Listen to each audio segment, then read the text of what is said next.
All right. Hello, everyone, and welcome to the quarterfinals match. First week of playoffs here for the Aegis Executioners League. I'm here with Sanctum, as always. How's it going? I'm doing okay. I'm hopefully we're on a new patch, right? The AD carry and jungler durability patch. So hopefully we're going to see something else than Sundered Sky plus Mage Bot plus roaming support top plus playing Shen and Leona that are level 4 for 19 minutes. I'm sorry I fell asleep. I'm sorry that shit was so hard to watch. So, yeah, hopefully we'll get a good shakeup with the new meta here. But our two teams today are Faceless Reborn versus Goth Boy Clique. So we have seen Goth Boy earlier on the split. I think it was like week 3, but we have not seen Faceless Reborn yet. They have managed to dodge the stream every week so far. So very excited to see some new faces today. Yeah, definitely. I hope like always, you know, my biggest gripe as a caster is when I see a draft that just makes no sense, has no win condition, and honestly is, if the excuse is it's comfort, my brother, then I'd be like, how we start a team fight, my mans. And you gotta be able to give me 2 different ways to start a team fight, not, oh hey, they played with their screen turned off. Yeah, no, I think we're going to get some good comps. I was looking back at some champion picks. There were some mage bot lanes. Both teams did play Seraphine bot at one point, but they also played some AD carry. I saw some Jinx, I saw some Ezreal, I saw some Tristana. So we could also get some good bot lane picks. Yeah, so low-key, I was watching the LCK this morning, right, and I saw Ruler play Seraphine, and oh my god, I've never seen a professional AD carry look so bored. He presses a button. Okay. There's nothing else in kit. Just throw the little dive bomb or the little wavy thing, or cheer, and the shield comes out. It's like, where are the mechanics at? In game 1, he played Ezreal, looked fantastic. In game 2, he was forced to play Seraphine. I was like, oh my, this guy better be getting a pay raise, because I would have quit my job right there, chaps. Oh no. Monumentally different gameplay, that's for sure. But maybe let's take a look at these teams here, if we can get the graphics up to take a look at these teams and players. We got Faceless Reborn. First off, they are 3-3 in match score. They got Regular Guy in the top lane. They got the Fool in the jungle, Solomon in the mid lane, Ion Dullard in the bot lane, and Mitsu Eclipse in support. And on the other side of this matchup, we've got Goth Boy Clique. We've seen them before. We've got Nutty Nate in the top lane, Frozen Nace in a jungle, Zuzumi in mid, Macro Beast on AD carry, and Nahor on support. Yeah, and you might notice their match scores are very different here. We got 3-3 and 4-2, which you might be like, oh, why is that different? It's because actually Faceless Reborn is the higher seed coming into playoffs. So just interesting. They have a worse match score. They have less wins and an additional loss. But they actually ended up being the 4th seed, where Goth Boy was the 5th, because of how the seeding worked out in week number 6 and 7. So very interesting, but technically they're the higher seed. You said it. I have to do the joke. You did it. Oh yeah. Week 6 and 7. So you didn't take a pause. So I gotta bring up the 6-7. Yeah. My bad. But it is very interesting to think about. I mean, I imagine these two teams are going to be really close. This is the 4-5 match. But it's just weird that the one with less match wins is 4 versus 5. But either way, this should be a pretty close match. And I'm excited to see what they got to bring today. Tiebreakers are pretty crazy. Hopefully we are almost ready to get into the draft. I'm just excited to watch some League of Legends. But let's just say the LCK was cut short this morning. What happened? I didn't catch it. Gen G played Hanwha, but Hanwha didn't feel like going to game 3, so they just lost 2-0. And the KRX versus Bro series ended so fast that game 1 was like a 20-minute stop. Game 2 was a 20-minute stop the other way, and then game 3 was the only actual game they played. So it was like 25 minutes for that series, and maybe like an hour for the Gen G series. I was like, okay, an hour and a half and I'm done. Thanks. But it had been like 4 hours. So I had to watch the ads and the pre-show. The chat and all that. Yep. That's the beauty of League of Legends. Sometimes the pre-show is longer than like the actual games. Yeah, that's crazy. Oh, one fun fact I'll throw in here while we have a second. I was looking back at our group stage earlier, and I want you to take a guess. How many teams do you think made it out of each group? Like, what do you think?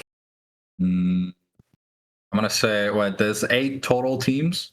Yes. Well, the logical answer is 4 from each, right? But seeing as we had cross-play elimination matches, I'm gonna say 6 from one, 2 from the other.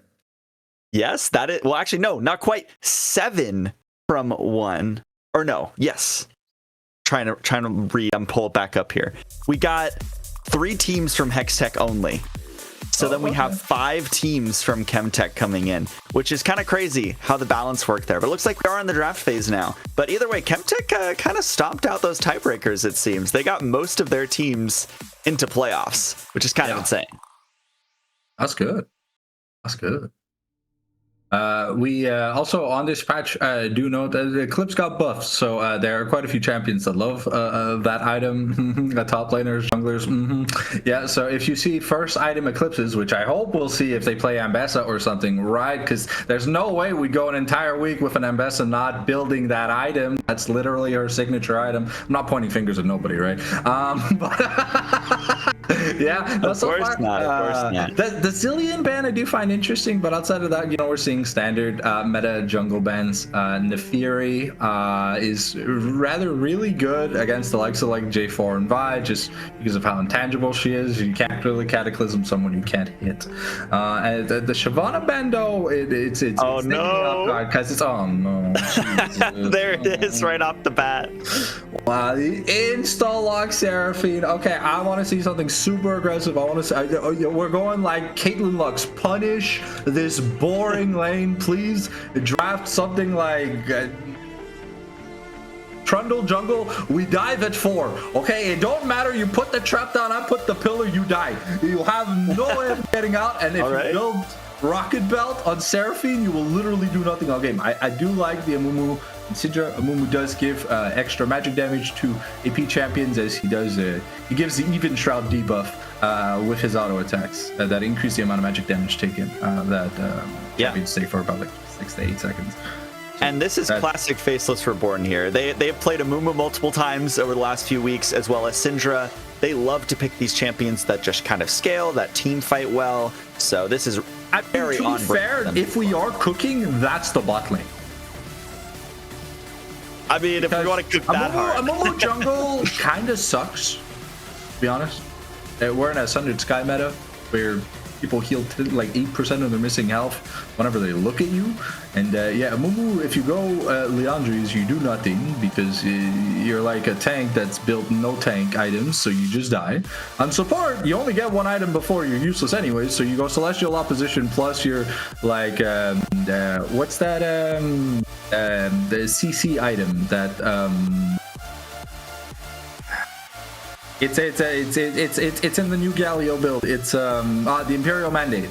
It gives your immobilizing or grounding abilities 15 extra ability haste, and Amumu's Q and ult do happen to follow the tag. So technically speaking, you can go first item. Never mind. Okay, throw my script out the window. We're just not paying attention to what I'm saying today.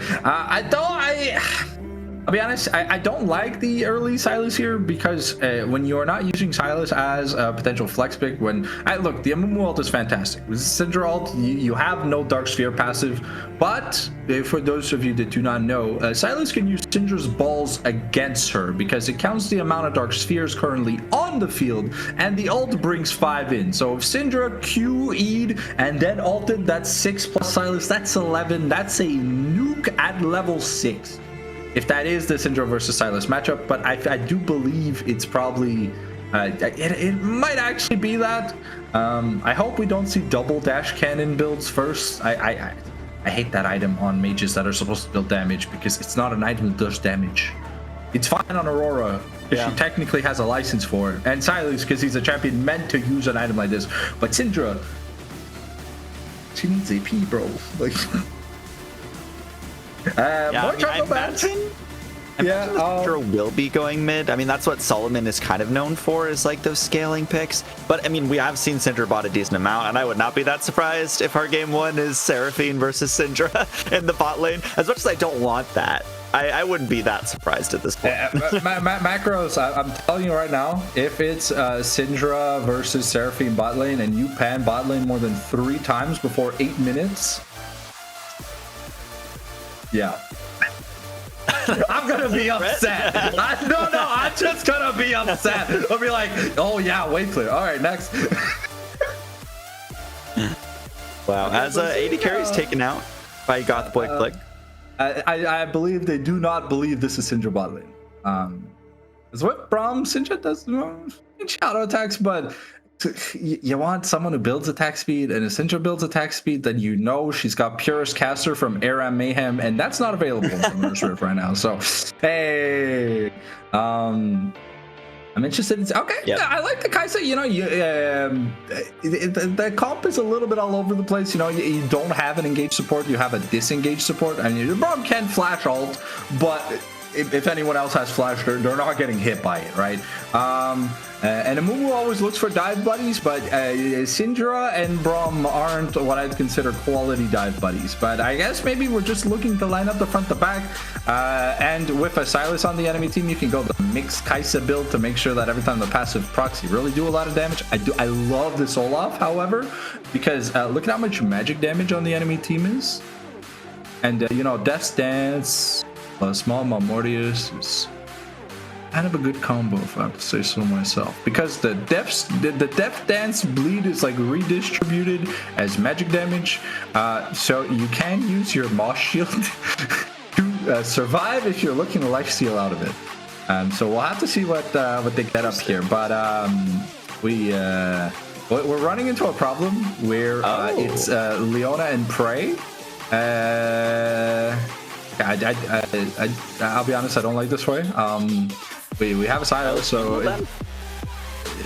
I mean, I guess the econ's gonna be much worse, but I guess. And why would you pick Hui into Syndra? Syndra's a counter pick to Hui. I'm confused. I mean, Victor's open.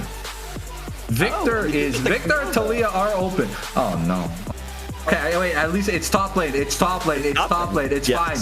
It's fine. They read the patch regular notes. Camille. They read the patch notes. Thank the Lord. Thank the Lord. Okay, so essentially, what these Camille buffs come down to is her passive is much lower cooldown early on. It ends up being about the same, if not a little bit worse, by like the level 16 mark. And her W is better early game. So against Olaf, who's looking to all in by chaining simultaneous undertows, that physical shield you get will definitely help out quite a bit. She also got 36 extra mana. Now that's insane. Most champions like go if they're missing like 36 mana. That's crazy. Kemi just gets everything. I'm telling you, if you want to get buffs, you either have to be someone from a TV show, Ambessa, or, funnily enough, Camille, who's from Piltover. We never saw her in Arcane. We only saw her in Legends of Runeterra. Or be a champion that ruins the game so much that instead of nuking the champion's kit, they just buff it somewhere else. So we went from seeing Camille support being rampant to Camille top being playable. So overall, I'll be honest, I'm a big fan of Faceless Reborn's comp. They have really good ways to start team fights, really good ways to isolate these immobile carries, the Seraphine. And fun fact, for those of you that do not know, the Hextech Ultimatum means you cannot flash out of it. Camille will follow you, and the second of the pentagram of doom is on the field, you are considered grounded. So you can, sorry, not grounded. You are considered immobilized in the sense where your dash spells, your dash summoner spells like flash are disabled. You can flash within the circle, but you cannot flash out of the circle. You will literally just bump into the wall. So I do like that Faceless has a good way to start team fights and stuff. I was getting a little bit confused if it was just the Amumu and Prey, but Camille makes some sense. But I wonder who they're going to look to target, because if you leave this Olaf alone, he's just going to murder the backline.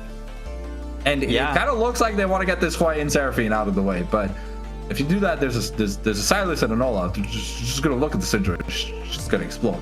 So yeah, I see really good things, honestly, on both sides. I like Faceless comp overall. You know, I want Kai'Sa to be with an engaged support most of the time, but if it is a Braum, then at least you have two other people who can go in. You have Camille who can start fights, you have a Mumu who can start fights, so it kind of makes up for that loss a little bit to me. But then again, you mentioned the Olaf, and he's going to run straight through Braum and to Syndra and have no problems just axing her down. And so that can be a huge problem in those fights too. I mean, what if the game plan here on Faceless is you use Solomon as the bait and you have Kai'Sa follow Kemi and Amumu into the backline so they can assassinate their mages, and then it's like a 4v1, someone builds anti-heal against the Olaf, and then you just win. Because Kai'Sa, it's a really good way to answer the Olaf. She has invisibility on the upgraded E, so even Olaf is like, yay, I'm Arnold. And, you know, sometimes you just can't see what you can't see. The axe will give you like a glimmer of where she's running to, but if you're, I'm totally expecting something like Flash Ghost on this Kai'Sa as a combat summoner. Like Wild Heal a barrier would be kind of nice, and probably gonna get barrier. I really like Ghost against champions that love running you down, because if you're faster than them, you don't care about them. There you go. All right, what are you thinking for the first dragon guest? Well, obviously the better group has more members, so I'm obviously going to go with the better of the two dragons, the legendary Chemtech Dragon. All right. I think I'm going to go Cloud. It's always been tried and true for me, and we got a lot of fun ultimates here, so I'm down to see it. Technically speaking, from the side of GBC, Cloud is fantastic. From the side of Faceless Reborn, I mean, Kai'Sa already has like 2 different movement steroids, and so does Camille. So the only one really benefiting from like a Cloud Soul, at least on their end, is Braum, because you ult and then you're moving at like Mach 10 speed so you can tag everyone. Yeah, true. But either way, we got our dragons locked in. We got our champions locked in. So they should be in Champ Select now. We'll wait for a spectator delay, but we'll see you on the Rift for the first game of this best of 5.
All right, welcome to Summoner's Rift for game number 1 here. We got everyone loaded up. It is indeed Silas Jungle. So like you said, there might be some issues there, but what are you feeling about this one?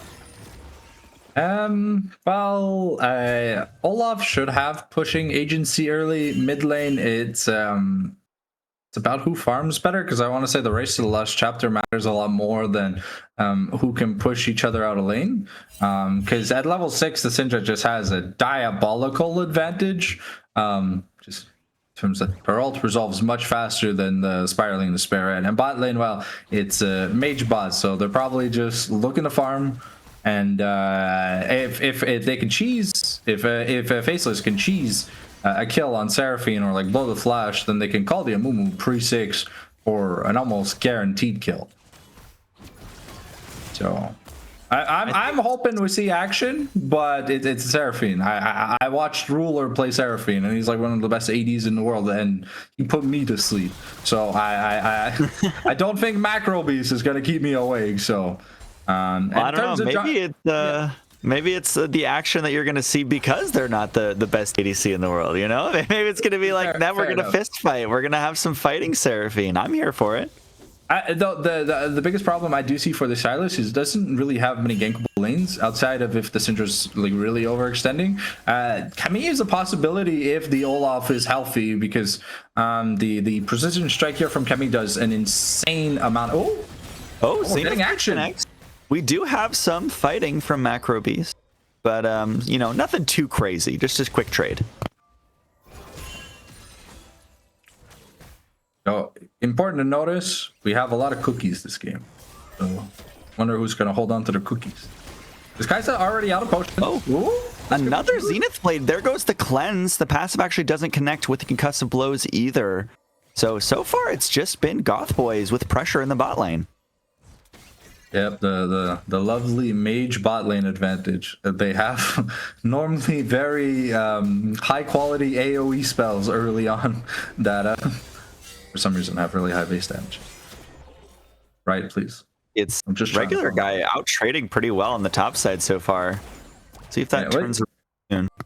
He definitely does have to use the sustain advantage to his benefit, because the second he hits level 6, the Olaf kind of just doesn't care about the Kemi anymore, because normally if you take a good trade with Kemi, then you friend the hook shot into another precision strike, and Olaf is just going to press ult, so he's not going to get stunned, and you won't get the benefit of bonus damage in the ultimate from Kemi if you can't trap the Olaf, because he could just break the cage.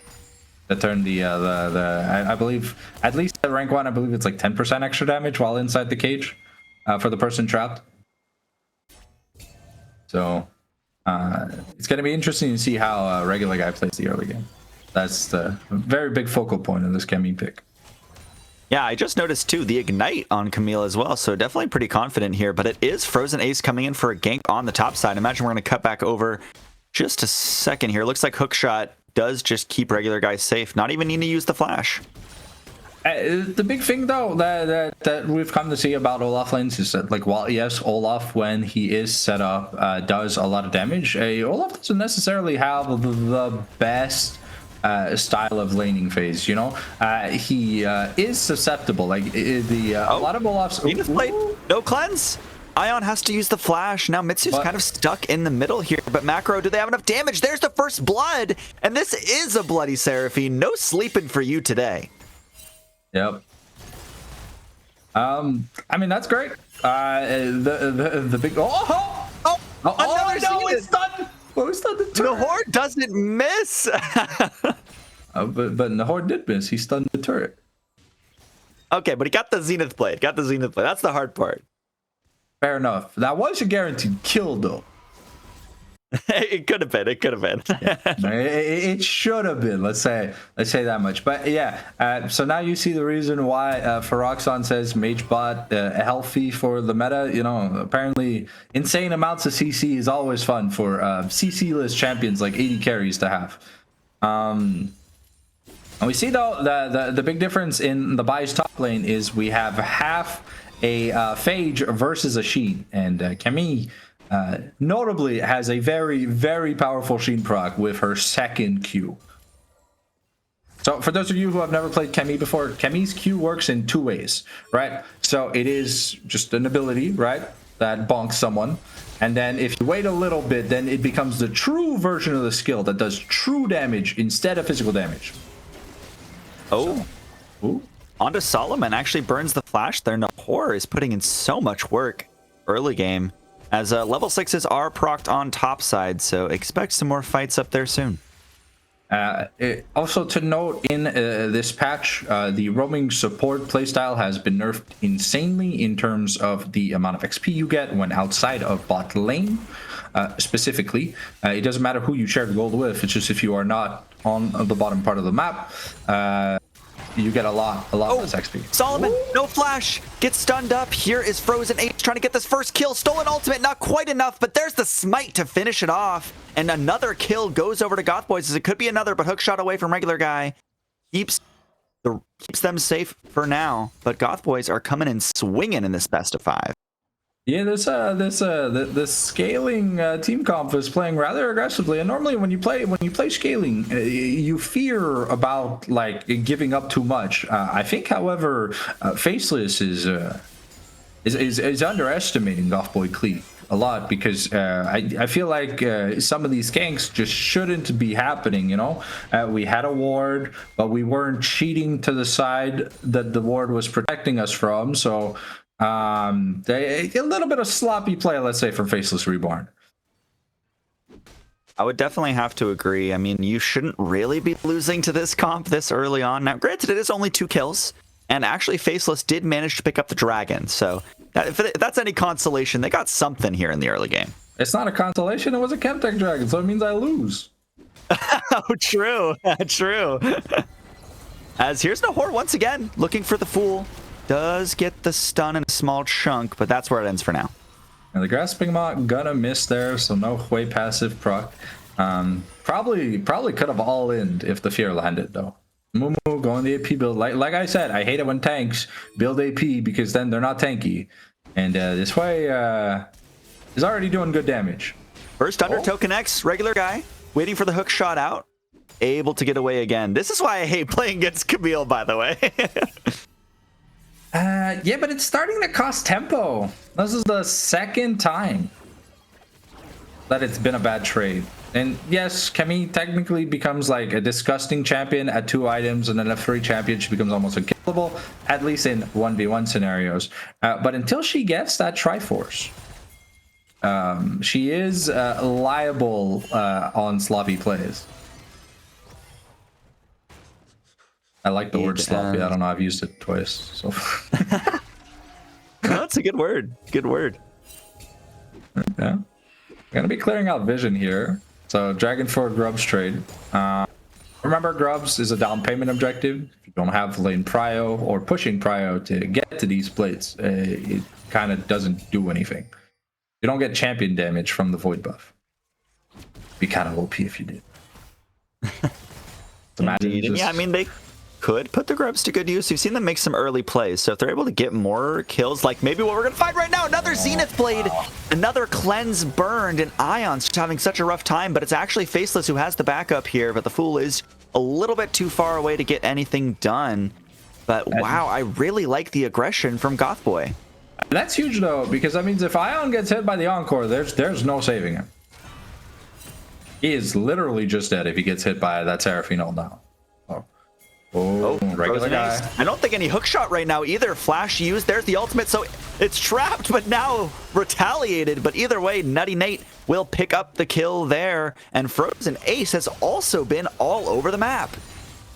Yeah, I'm surprised to see the Silas be so aggressive. But hey, I mean, you're playing against an Amumu who's probably going to look to gank every time his chicken camps are down. So you can definitely punish quite a bit. We're not greeting the plate here. -1. Yeah, unfortunate. Yeah, the standard Blackfire Torch on mages, because when you hit champions, you get more AP for some reason.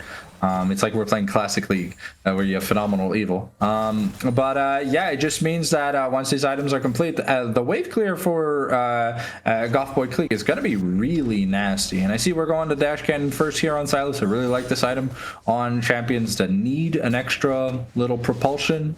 And since he's able to steal the ult, if ever Ion D or Solomon are caught flashless, they could literally just be dead. That was a very mobile champion. Absolutely. I think the Curse of the Sad Mummy is going to be kind of the key there for fighting, honestly, for both teams. It's either about hitting it or dodging it, because it can really just be that much of a game breaker. And kind of on the same topic, how do you think we should expect these team fights to play out in the mid game? Well, the way Faceless drafted, they need to be diving the enemy mages, right? So they want to ignore Nutty Mate in team fights unless they can get a pick on him.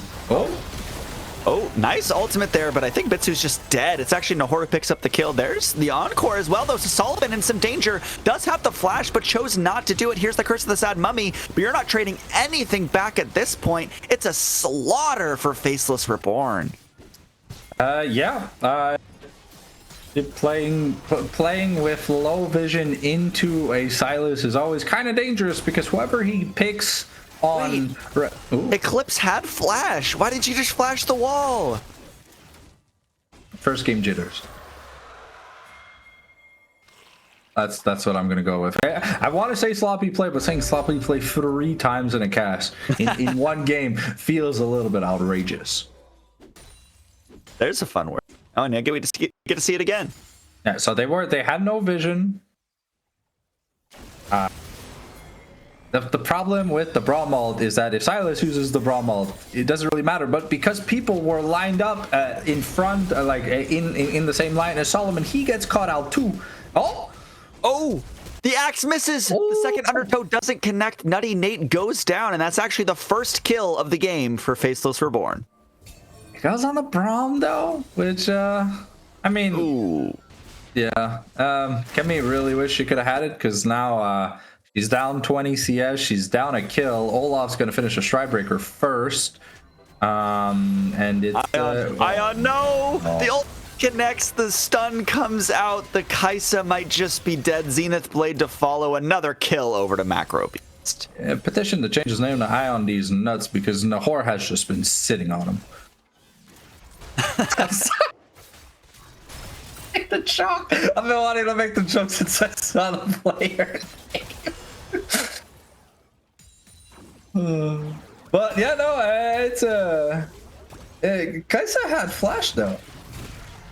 I guess it's really hard to pick a non-roaming support, abandon your AD carry playing against a mage, and the Leona just happens to not want to roam. She just happens to want to sit in the bush and wait for the AD carry to greed.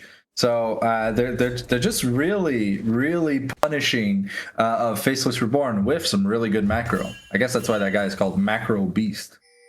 Yeah, I mean, they've been playing very well so far. Like, the only one who hasn't really got too much action yet is Zumi, but still, you're scaling away. You're totally fine with that. Stack up your Dark Seal with assists, get your Blackfire online, just roll over those fights in the mid game.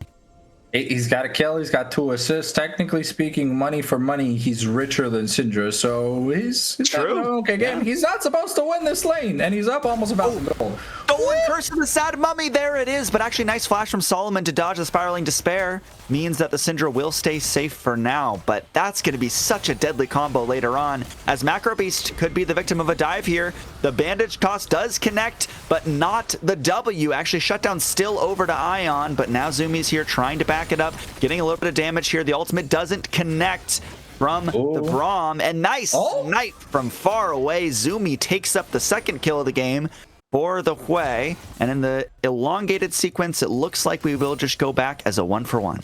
And Nahor was able to burn the flash from Fool. Oh, ultimate coming out. Nice.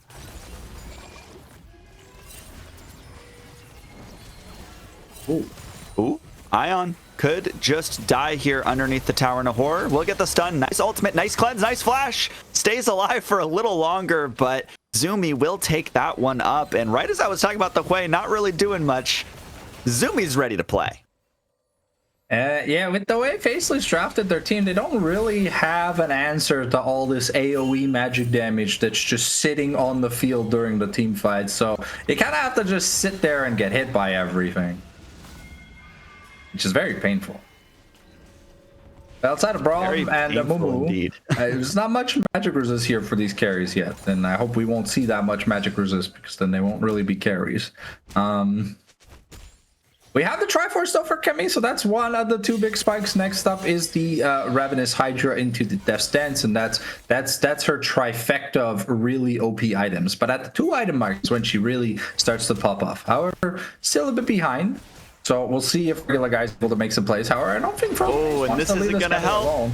Here's Frozen Ace. Regular guy is stuck now in their own Hextech ultimatum. Hookshot comes out too little, too late. Frozen Ace takes the solo kill and the top lane turret.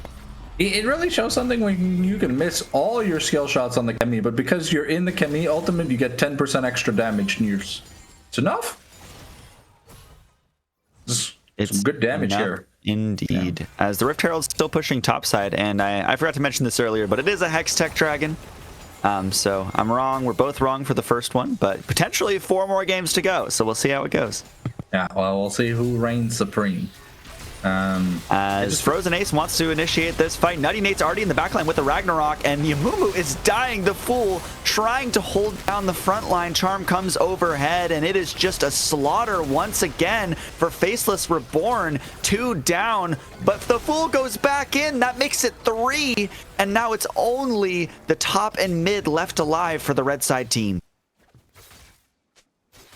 Yeah, unfortunately, sometimes you lose. I have a bit of echo. Sound on it? I don't know how to answer that macro, so I don't believe so. But yeah, no, the sad thing about this diving team comp that Faceless have drafted is they're in a losing scenario, and the only way to get out of a losing scenario with a dive comp is to keep diving over and over again. But you can see the wallet difference is starting to be pretty spectacular, at least.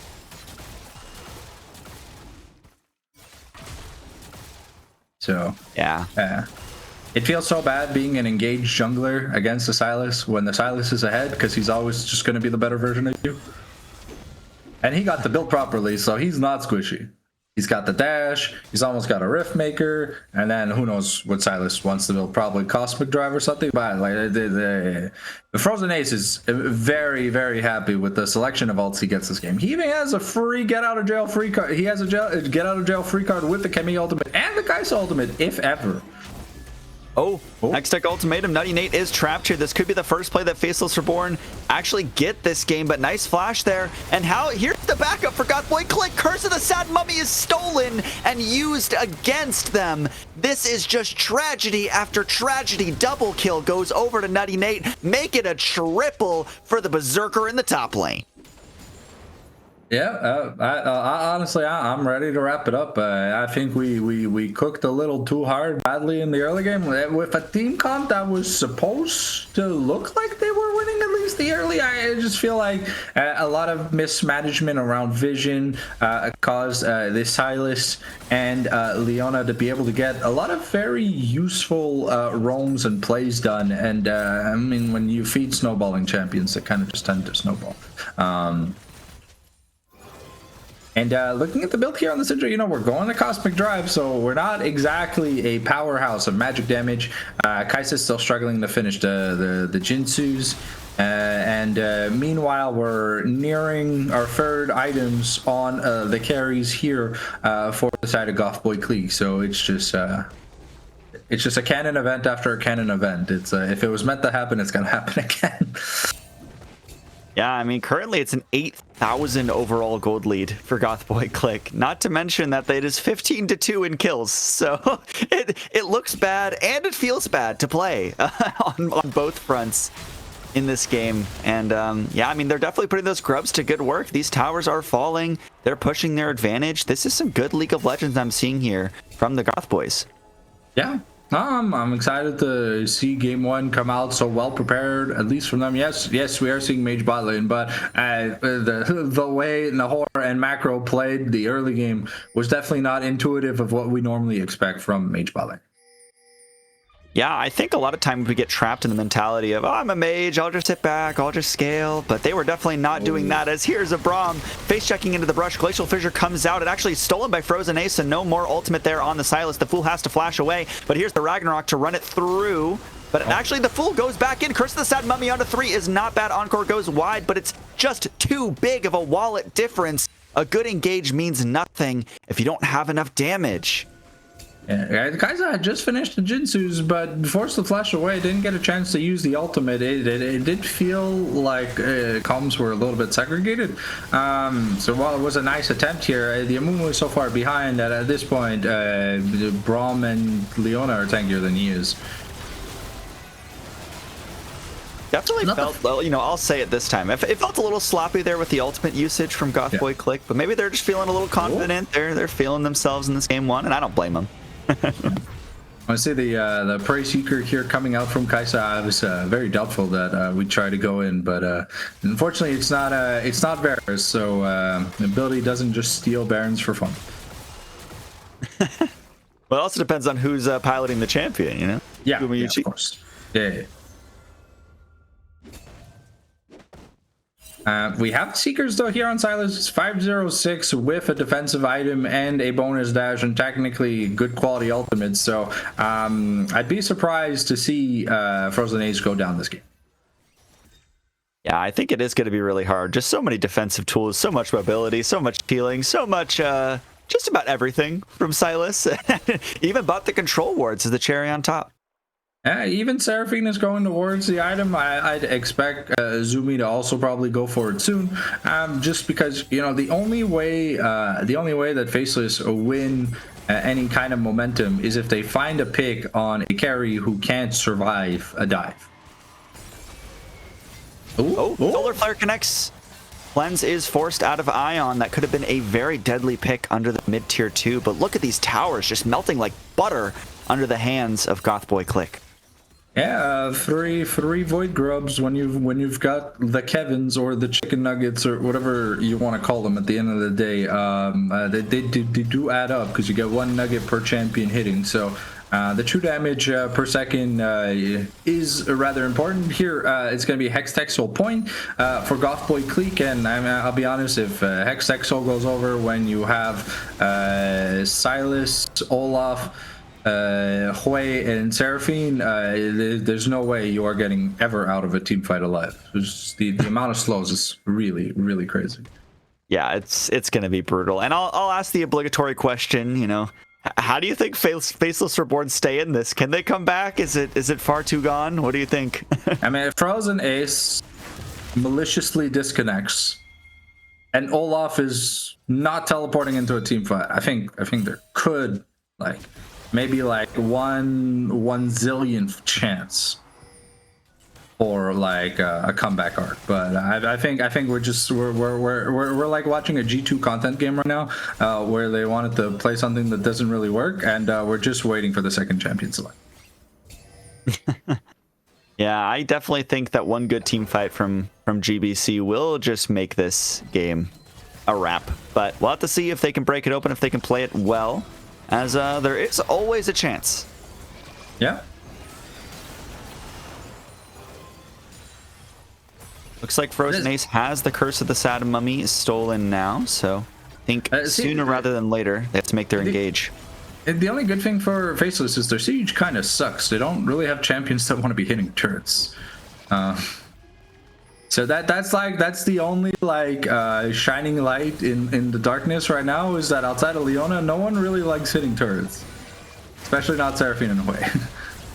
They're not champions known for that. Ooh, Spiraling Despair goes wide there, though. Frozen Ace still holding on to the ultimate. Now the tower is broken open, so inhibitors are starting to fall here. GBC, if they find their moment, this definitely will be the end of the game. Here's the Zenith Blade. Misu Eclipse hits onto 2 with the Glacial Fissure. Not bad at all. The Fool gets a 4-man ultimate with the Curse of the Sad Mummy there, but it might just not be enough. We'll have to see. Shut down onto Nutty Nate. Macro Beast actually goes down as well. Not a bad fight for Faceless Reborn, but can they take down Frozen Ace and Nahor and Zumi, who are trying to keep standing? Frozen Ace basically just soloing the backline at the end of this triple kill. Could be a quadra kill after regular guy goes down. There it is. The third quadra quadra kill for AEL split overall, and it's going over to Silas Jungle, everyone. I mean, at the end of the day, it was a really nice engage here from the side of Faceless, but the wall of diff is so big that it's like a minimum wage employee fighting Jeff Bezos. You're just not coming out of that alive. Silas was never threatened in the team fight. Yes, his mana is low, but he's full health.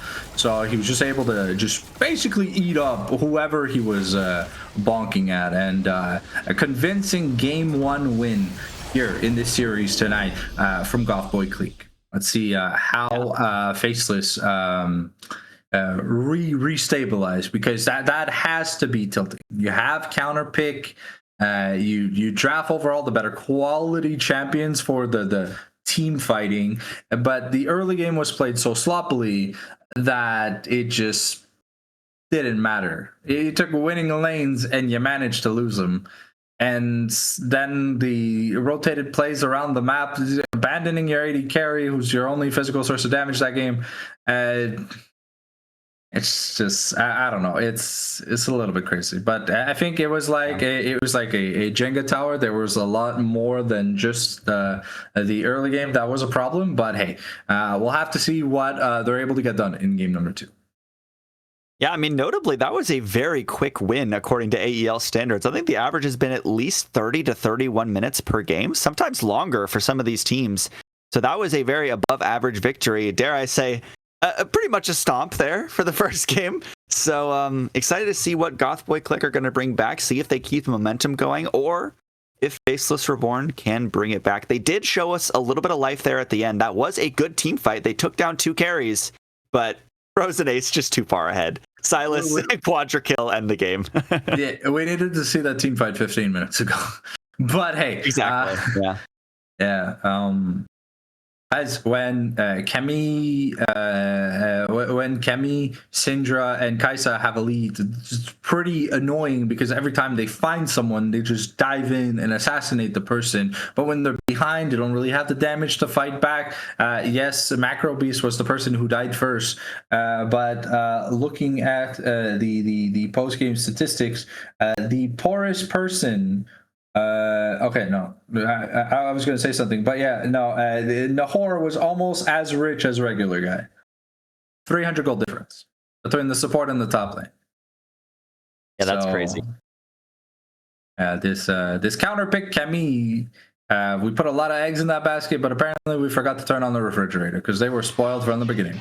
But here we are, getting right back into the game 2 draft already. Well, real quick.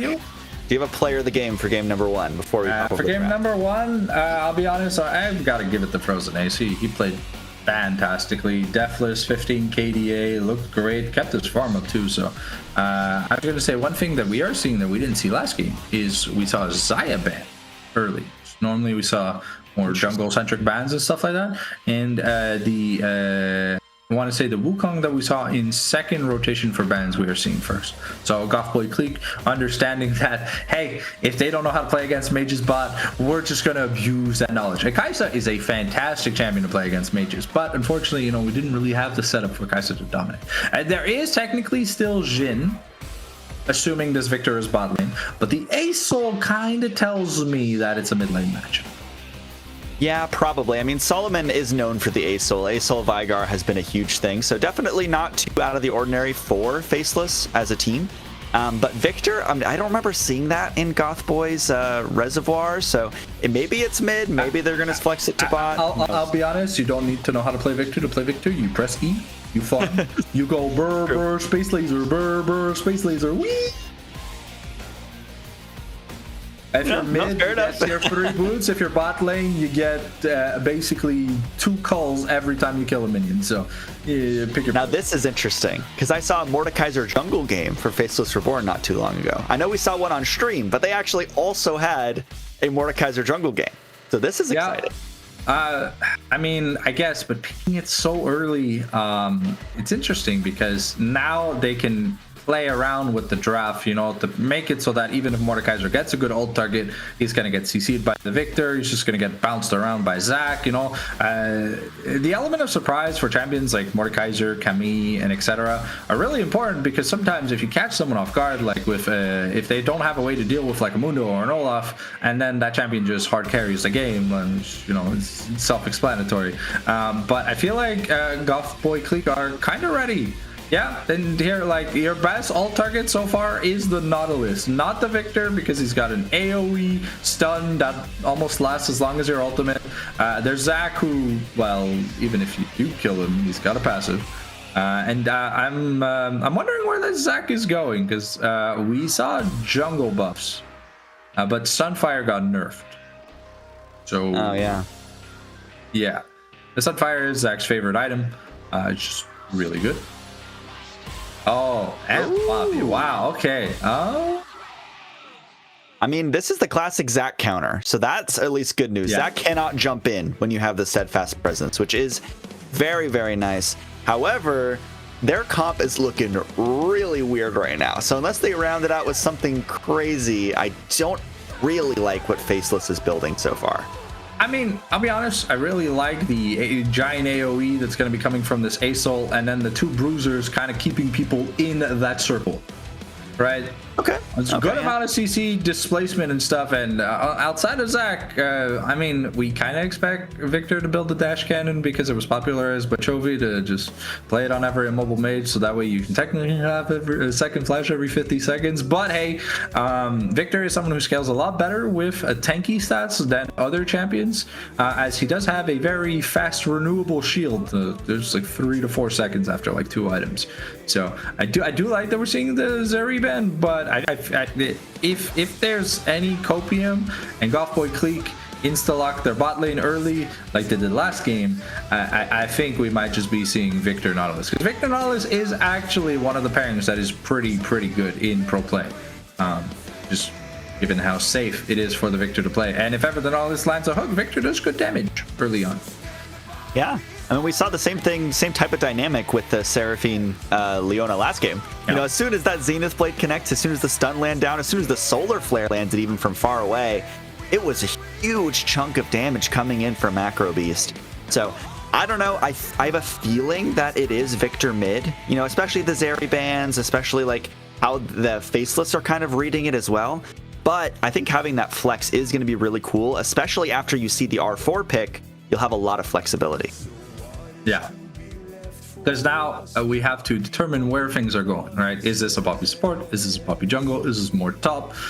We got to find stuff, because you only have 2 picks left. And okay, it is Asol. I didn't think it was going to be Asol bot. I'll be 100% honest. I don't think we've ever seen Asol bot. Yeah, that's a Solomon special. yeah, it's a Solomon special. So we've got God tier late game. Now, the question is, Faceless, can we play properly until your champions do something? Because we had good scaling and we lost level 2 in almost every lane. So I like the Ashe here. It does mean that the Victor is mid, and Goth Boy now with more of a pick style comp. You know, you got the Ashe arrow, you got the Nautilus hook. You just randomly find someone, you know, just watching the Paralympics on their second monitor. They're gonna be gray screening. It's a lot of CC here from just about every champion. You know, you've got a stun and a slow from Victor. You've got the bouncy castle from Zac. You've got Nautilus, who is a Geneva Convention violation. You've got Ashe, and now you've got Urgot. So I do believe that does lock Zac into the jungle. I'll be honest, top lane Zac. Yes. It feels a little bit weird, but I do like the Urgot into Mordekaiser matchup. If it is a top lane Mordekaiser, if it's a jungle Mordekaiser, then who knows? Faceless is probably going to try and give us another counter pick, but with how badly the Camille went, especially in an advantageous situation where you could have called your supporter multiple times, I'm on the fence here, right? Because so Urgot's got like an AoE slow, he's got a fear with the ultimate, and he's got a way to get out of Aatrox's sweet spot. And Aatrox, you know, like tries to land a Q, throw the W, land the second Q so that the chains bring you back and you get smacked once again for the third Q. Like, that's the optimal Aatrox combo. But Urgot's got 3 different slows. And if one connects, Urgot gets away. Well, we saw how well Nutty Nate managed regular guy in game 1. So here's hoping that it's not a repeat of game number 1. This time, if the fool builds AP on Mordekaiser, I won't be mad because Mordekaiser's supposed to build AP and not just tank, right? I'm kind of expecting like a hex tech, experimental hexplate style build with Dusk and Dawn or something. You know, just something insane CDR, be able to get as many Death's Grasp and Death Realms as you can, because Mordekaiser against this kind of king where he gets completely outrange, is gonna be more utility than damage. You know, you have the ASOL, which is guaranteed burn, execute, and stuff, and you have the Sivir, which is guaranteed crit damage and like wave clear. So if they play their cards properly, I think they can easily scale. And though we are in a dragon meta, and if you give up a good soul to Goth Boy, or honestly any team that has a gold lead, they will just snowball that into a Baron and then end the game before Elders. So the Dragon reverse win condition won't be able to be applied. Here, I'll be honest, I would love to see an Ocean Soul. Yes, Ocean Soul is boring when we see chunky monkeys, but there's nothing funner than seeing chunky monkeys just heal infinitely. So I want more chunky monkeys. No, I'm here for it. I think I'm going to double down and go Cloud again. You know, I see the Zac ultimate. I see the Enchanted Crystal Arrow, the On the Hunt. I want to see some zooming ultimates again. Hopefully, I get better luck this time. But real quick, I wanted to mention the Poppy pick here. I do think it can be a valuable counter pick, obviously. You know, you have the Steadfast Presence, you have the Wall Slam. A lot of those things do a ton of work at just mitigating Engage. However, I'll mention it just because I've fallen in this trap over and over again. I know I see Zac, I want to pick Poppy, even if it isn't necessarily the best Poppy game. So I want to keep an eye on this pick as we get into this game too, and see how much value we actually get from the Poppy support.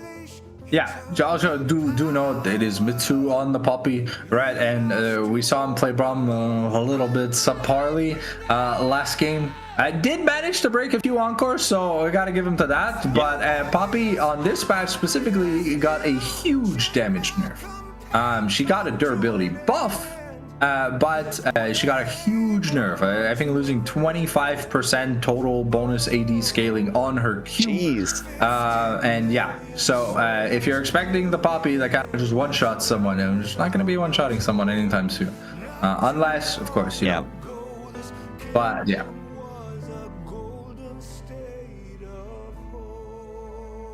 Okay. Wait, all right, we just got a word from production that this Ashe Macro Beast is a very, very, very good Ashe player, according to himself. A lot of mastery points. So I'll put that on you, Sanctum. Call out those Enchanted Crystal Arrows.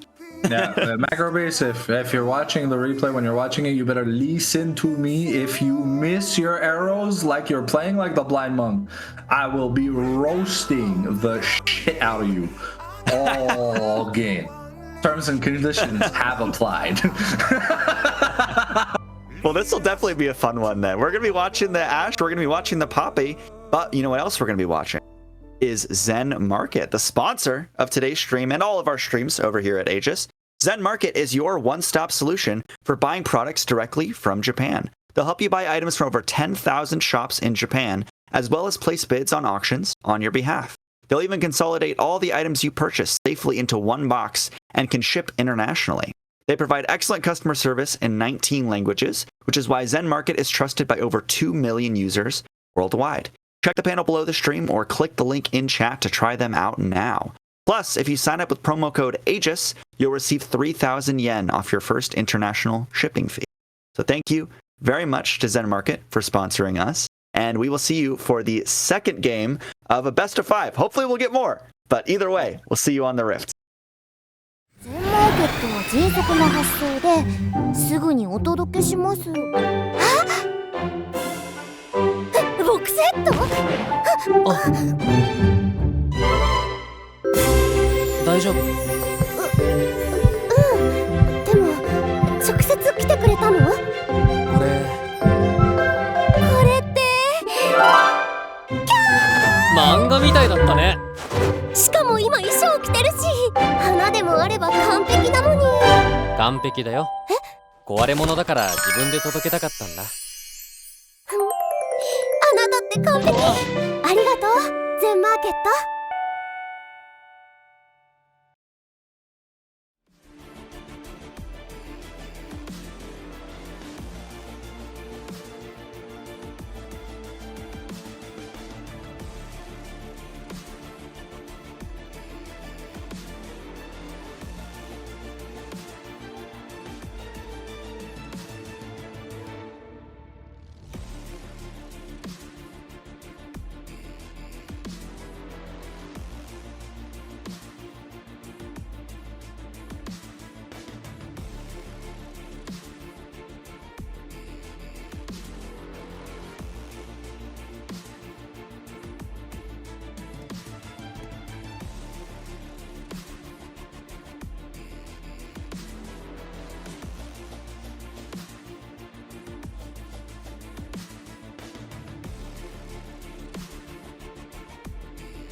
All right, welcome back. Game number 2. Game number 1 was very exciting. Honestly, that was one of the more entertaining stomps that I've seen lately, I'd say. But how are you feeling about this one? What are you expecting? I'm seeing 280 carries. I'm liking it. I'm seeing 2 TPs mid, 2 combat summoner stops. So this definitely should be an entertaining game. Let's just see if Faceless can play around vision that they obviously know is going to be there. Because that was a big problem last game. They kept taking fights on patches of land that they had no idea where the enemies were. Yep. I mean, funny you mentioned that. Guess who is the #1 ranked vision score holder for AEL? If you tell me the fool or Mitsu, I'm going to call you a liar.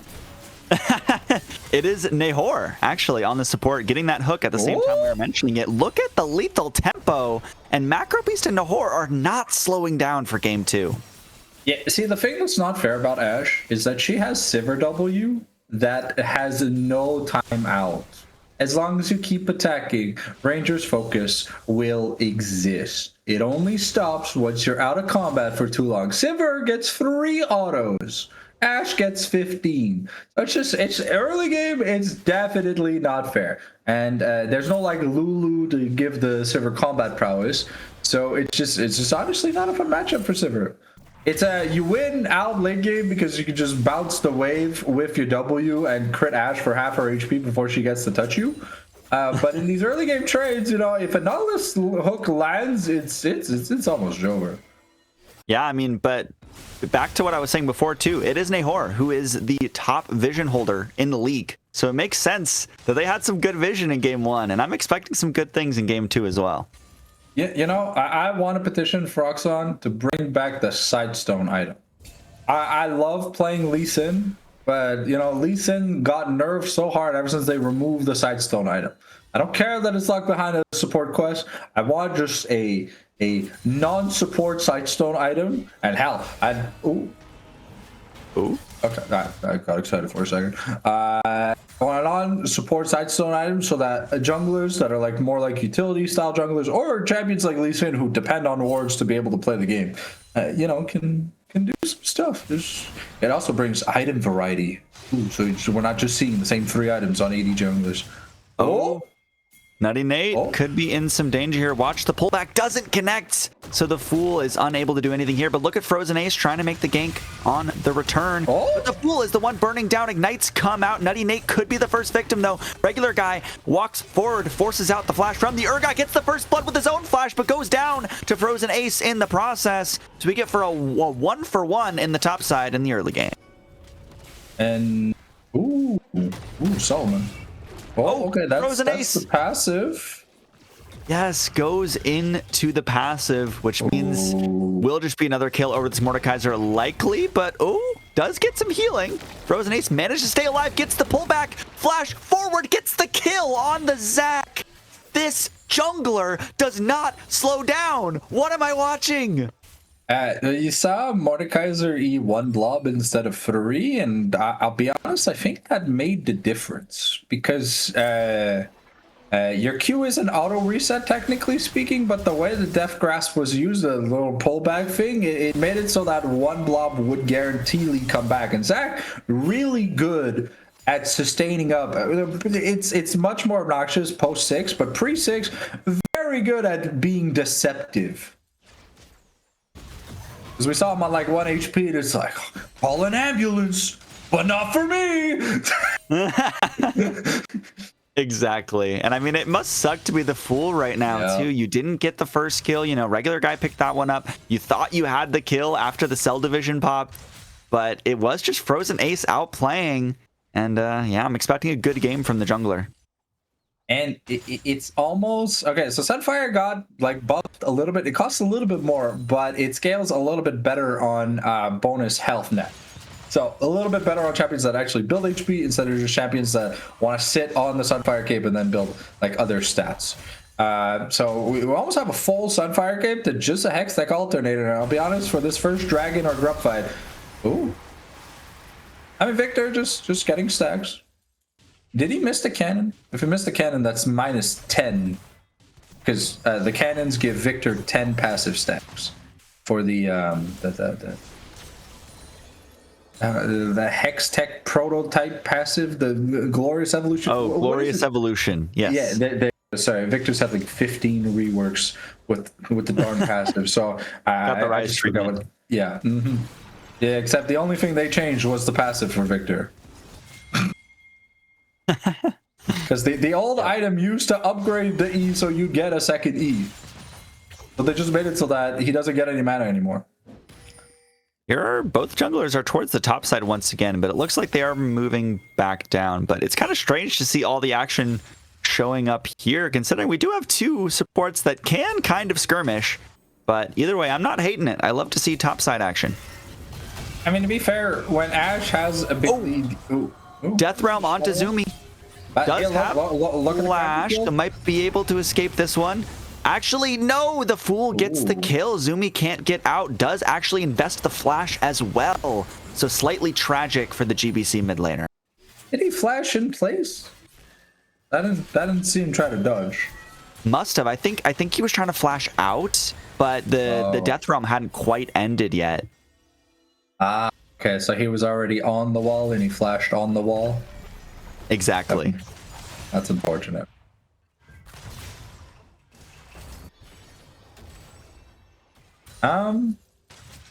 Here, though, I mean, Aatrox gets better as the game goes, but yep.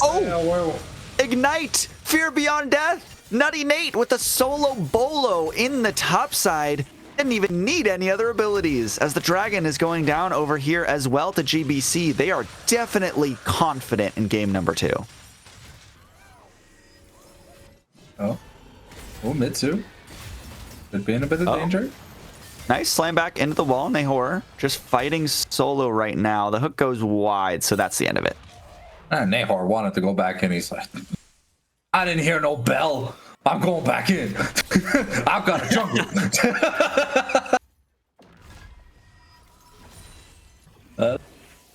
So far, the Ashe is doing good as expected pre-6, just because it's kind of annoying. Urgot with that farm lead has picked up the Executioner's Calling, so it should be able to neuter at least the sustain in the early game here for the Seichuk. So it's gonna make it a lot harder for a regular guy to play. And they're both playing Ignite, right? So if you mismanage a play or you get bullied out from a trade, you will just lose a wave to a wave and a half. Yeah, and one thing I want to point out here is the mid lane. It has been pretty quiet, but both of these are stacking champions, so I'm expecting a little bit more impact coming in towards the mid game, but definitely has been Zumi in control of the lane. So maybe we can get a check on Solomon's stacks on the Aurelion Soul since we have a second here. Maybe we can see kind of how that stacking is going. 58. The 61 now, yeah. ASOL's stack numbers don't really matter too much till we get to like the 250 plus mark. And we'll just the big thing we'll have to see with Solomon is how quickly he'll be able to evolve his ultimate. So when you get the Sky's Descent, it starts out as a regular Sky's Descent, but you can upgrade it to the one that does the AoE map thing with the explosion. And if you do, then that's good. But it takes. No pullback, but here's the counter gank once again. I'm having deja vu. In the top side, they want to go for it, but the Death Realm is available for the Fool. But look at the anti-heal. Look at the Fear Beyond Death. Mordekaiser's down. Can't even use anything. Regular guy still does have the flash, so it should be pretty safe here. But they want to go for the dive. Push against the tower. Regular guy uses the flash, but here's Zumi as well to pick up the kill. And Cell Division is popped, so they all make it out. Yeah, just... a beautiful play from Goth Boy Clique once again. And the thing to note, for those of you that do not know, the ultimate on Mordekaiser is considered a heal. So if you're ignited, the stats you're going to steal are going to be cut in half. So it is something the Fool is going to have to play around, since there are 2 ignites this game that he'll have to try to not get abused by. But yeah, it's a beautiful Let's Bounce here to get the fight started. And yeah, before the Fool can realize that his screen is turned on, he just gets sent back to the Shadow Realm. And Mordekaiser is supposed to send people to Brazil. He's not supposed to be taking vacation to Brazil himself. A regular guy with a beautiful flash tried to outplay Frozen Ace, but of course, it had been 5 minutes. So this Cell Division back up and ready to be used. It does mean he'll be a bit weaker for this upcoming dragon fight in 2 minutes, as he won't have the revive. But I mean, at this point, I don't think that Faceless are looking to challenge this coming dragon. Probably the dragon that's after that. They do need to complete their items to start being able to want to take team fights. I mean, already a 2,500 gold lead for GBC here, and that is not a small feat 10 minutes in. If it's 20, 30 minutes in, that's whatever. That's one team fight worth of swing. But at this point, that is a sizable advantage as long as that gold has been spent. And Urgot is a very obnoxious champion, so the more fed he is... Oh, the hook connects, though.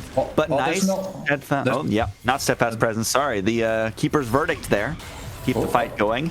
First arrow doesn't land only because of the Realm of Death, but Mitsu Eclipse could be the first victim. The Fool is trying to go after Zumi. Zumi's getting a little bit low, but the stun should connect. Can the Victor walk away? Depth charge, nice flash from the Fool to pick it up, but now you are 1v3 against the rest of the team. Frozen Ace will pick that one up. So just a 1-for-1 mid for Jung. Yeah, I'll be honest, I will consider that the Fool outplaying. Flip! Fear Beyond Death! Another one for the Urgot! This poor regular guy. He's more like, right now he's petitioning to be called abused guy, because the man has not been able to play this game. And like I was mentioning before the team fight started, Urgot, an extremely obnoxious champion whose biggest power spike is in the mid game. So when he gets going, it doesn't get any better for Aatrox. Aatrox will probably see a resurgence when he gets to like 3 or 4 items if Urgot's not already full build. But yeah, we might be in North America, but there's not enough hopium in the tank that this Aatrox is winning a trade anytime soon. But he does have the Eclipse. Talk about it. Yeah. Buffed Eclipse.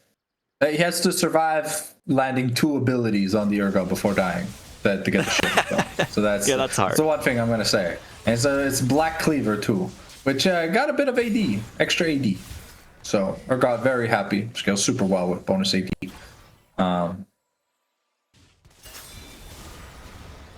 Didn't get the cannon there for Solomon, so that is less stacks as well. But we're fighting over the dragon. It is a chem tech now. Here comes Frozen Ace with the engage. Nice wall land there for Mitsu. But look at the rest of the team. Here they come in. Zumi, though, could be in some danger in the death realm once again. Nice arrow there to pick up the kill onto Mitsu, though. And just no hope for the Mordekaiser. It's a 1v1, but you still can't win it. This is definitely teetering on the edge of no hope once again for Faceless Reborn.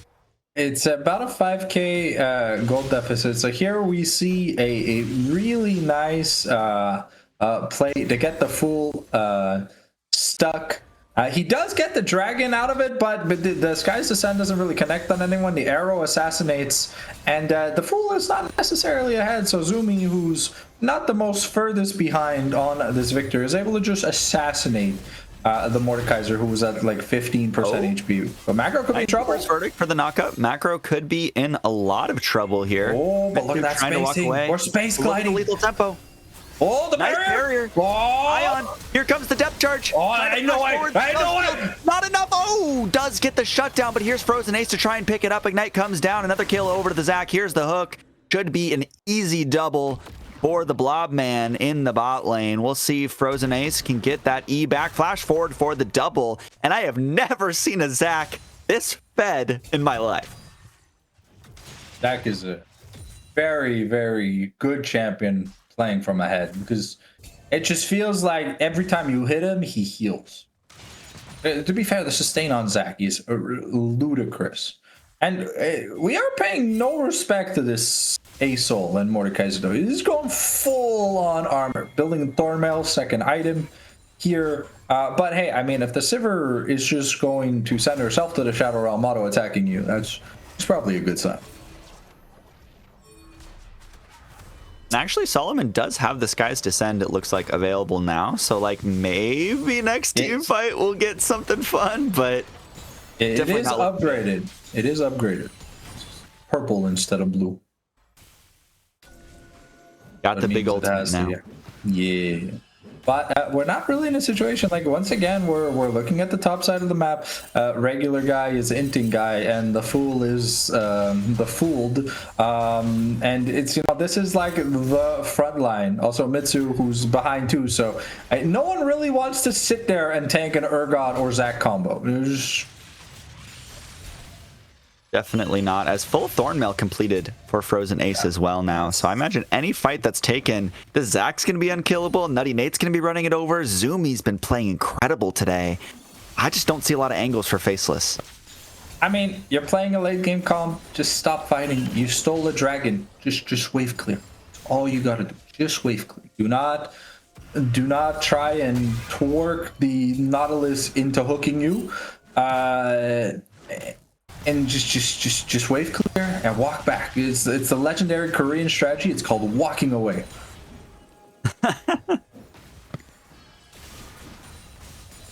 They have grubs too, so technically this Rift Herald doesn't have that much value here for Goth Boy Clique, because you're not going to get the little Kevins when you're diving a turret. It just depends on who they want to give the money for this first turret to. Mitsu could be in trouble. But, I mean, it is a Poppy. Technically, she's full build already. Actually, wait, sorry, I lied. She doesn't have Celestial Opposition. Once she finishes her support item, she'll be full build. It is funny, though. We do always joke about these supports being full build, but, like, it's ironic how Leona out-armors Rammus without his W by just pressing her W. And that's Leona building just a Kindle Gem, just saying. Because that's how good Eclipse is. So Poppy also has a kind of the same thing when her Captain America shield is off cooldown. She gets bonus armor and magic resist, and it's doubled when she's at 40% or below HP. It got buffed by 4% this patch, so that's the durability part of her W that got increased. The Q had to suffer though, because I'm hoping, Actually, though, while there's not much going on right now, I'm hoping that with this durability patch, maybe we see some some more cooking, like we're seeing Zac in the jungle, who, because of the HP buff on the Sunfire Cape, it's a little bit nicer. We're seeing some magic resist, so it is going to be going the Spirit Visage because that item is broken on this champion. And I like that we're not building any AP on the Zac, because he has okay AP scaling, but he doesn't need a Leandris to do damage. He's just there to be the biggest pain in the butt you've ever seen. You're gonna hit him for like 3 minutes, he's gonna still be full health. Yeah, I mean, I was gonna mention it earlier too, but this definitely feels more like a game 4, game 5 draft than a game 2. Like, we're seeing Urgot, we got the Asol, we got the Zac, even Mordekaiser. And kind of one of those less common champions. And we steal the bloom. We're just straight up not caring. Oh, nice flip, no. nice ignite. Fear Beyond Death. Could mean another solo kill in the top side, but must have not used it, actually. Yeah. It just came off cooldown. But hey, I guess, look, regular guy, he's 1-4, though he's only down 2 waves. So it could be worse. The Camille was down about 40-something CS to the Olaf, where she couldn't look at him in lane. And here we are seeing that the lack of magic resist right now on Frozen Ace is hurting him a little bit. The Mordekaiser plus Asol, the Mordekaiser Malady of Metal combo kind of hurt, but I think that's something he's looking to retroactively fix.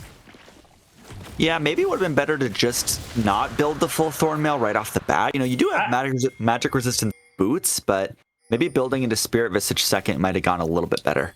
Yeah, I do believe the argument is that the Bramble does more than Thornmail, given that the Thornmail has such poor armor scaling for the return damage, and you only get 150 HP off a Thornmail, which is honestly pretty insulting.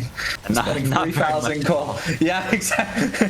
It's more of an anti-heal item than a tank item at that point of the game. Oh, look at the damage! No. Fear Beyond Death Flash will secure it. That's another one for the Urgot. And remember, regular guy had the counter pick. Yep. Once again, but hey, jungle intervention. It feels like Frozen Ace has been there in better scenarios than the Fool, just completely outplaying him at every time they meet for ganks. And wow, okay, wow, okay, the spaghetti sauce legs doing an insane amount of damage here. Yeah, considering we actually don't see Urgot that often, do you want to give us some tips? What does Urgot usually do? Okay, so Urgot's is basically I have to put a pin in that. If there's a little bit of a fight here, Hook does land. Never mind, Poppy's walking away. All right, so the way Urgot's passive works is that he has 6 directional casts that like to explode with, I don't know, I'm gonna say Chemtech juice, probably pineapple flavored, right? Every so and so seconds, and they do a lot of damage, but they also have splash. So essentially, when Urgot does auto with one of the casts, you can see the little arrows on Urgot. Now we're getting into a fight here. The Fool is caught between 2, now into the Death Realm with Nahor. So as long as Nautilus can survive, it should mean disaster for the Fool after. But regular guy is in the ultimate, does have the World Ender active, but it's not enough. Frozen Ace is dominating. The Fool actually managed to get away with the flash, but at least regular guy does fall for Faceless so far. Yeah. So essentially, the directional arrows you're seeing here on Nutty Nate, you'll see when he auto attacks one of the casts will explode. I believe the levels are like 5, 9, and 13 for the lowest CD possible on him, and they just add a lot of extra damage. And because Urgot's E is kind of like a pull through, sometimes you can proc multiple legs in one combo, which is what leads to the Urgot chunk, even though he's only got like a Tunneler and a Black Cleaver. Because Urgot not necessarily building any crit or anything. It's just the fact that I believe his W is called Purge. Ooh, an Ash Arrow lands. Okay. Oh yeah. Nice Enchanted Crystal Arrow. No steal coming out from Mordekaiser this time. So that's just a 22-minute Baron over to GPC. And yeah, this game's looking just as dominant as the first. Yeah, I mean, look, Solomon got on a good pick, which is great, but we're not playing for Solomon. And Solomon understands that his champion doesn't really do anything till the 30-minute mark. However, the rest of the team didn't get the memo. So we picked the Aatrox. Stack check too.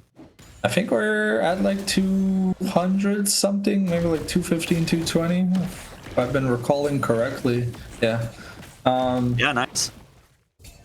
I've been counting the stacks in my head though, but yeah, I just assume Asol's not trying to farm if the E's not up, because the only way you get stacks from minions is with the I don't even know what his thing's called. I just call it the death zone. The singularity. As Nahor could be in some danger here, but nice dodge. So everything Faceless are going for doesn't really seem to be working out.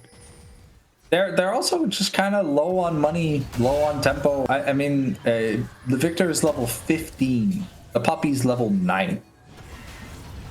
The odds of the Puppy surviving a charge is below 0. Oh, okay. They are under the singularity. This is a pretty outnumbered fight. The big ultimate's coming down too, so nice knockup. Nahor has to flash out. Frozen Ace just doesn't take any damage. Death Realm onto Zumi, though. Zumi could be in a lot of danger. Nice shutdown by Faceless Reborn. Nutty Nate comes in, but nice shutdown there as well. Only when Macro comes in do they get their first kill. Regular guy trying to lead the charge, and actually that's a 1 for 2 in favor of Faceless until... Let's see, Macro Beast can get the rundown. Another engage, nice steadfast presence, but Macro gets a second kill, gets a third. Nice job with the Ashe. All they needed was the reinforcements. All they needed was this high mastery Ashe to show up in the fight. Triple kill, and it will only be Solomon getting away.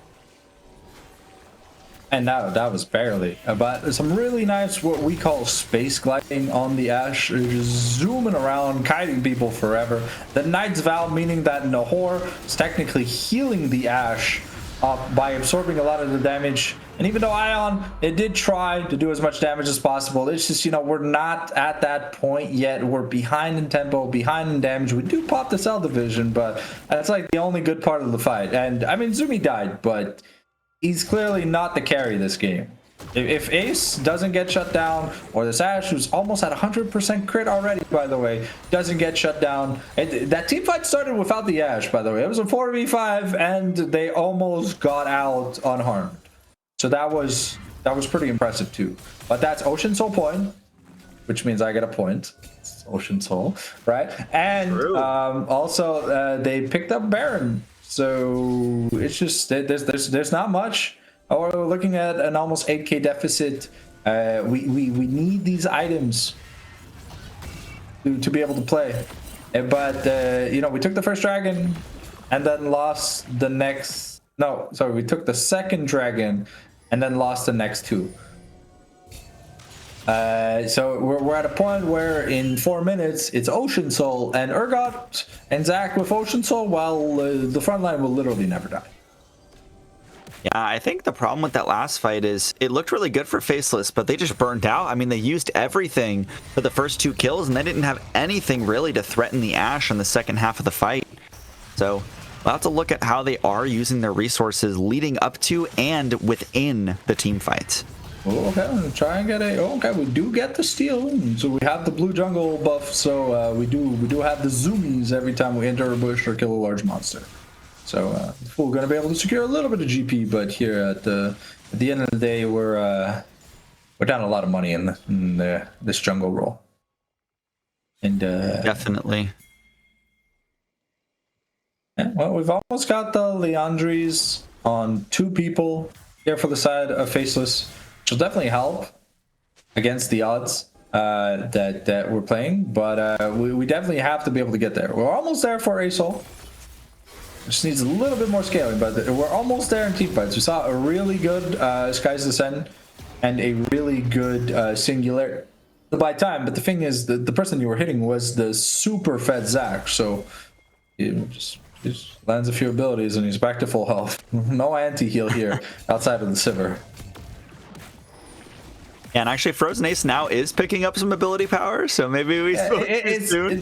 No, but it's just the Leandries. You know, it's either that or the Riftmaker, but like it's honestly at the end of the day, it's just sustain.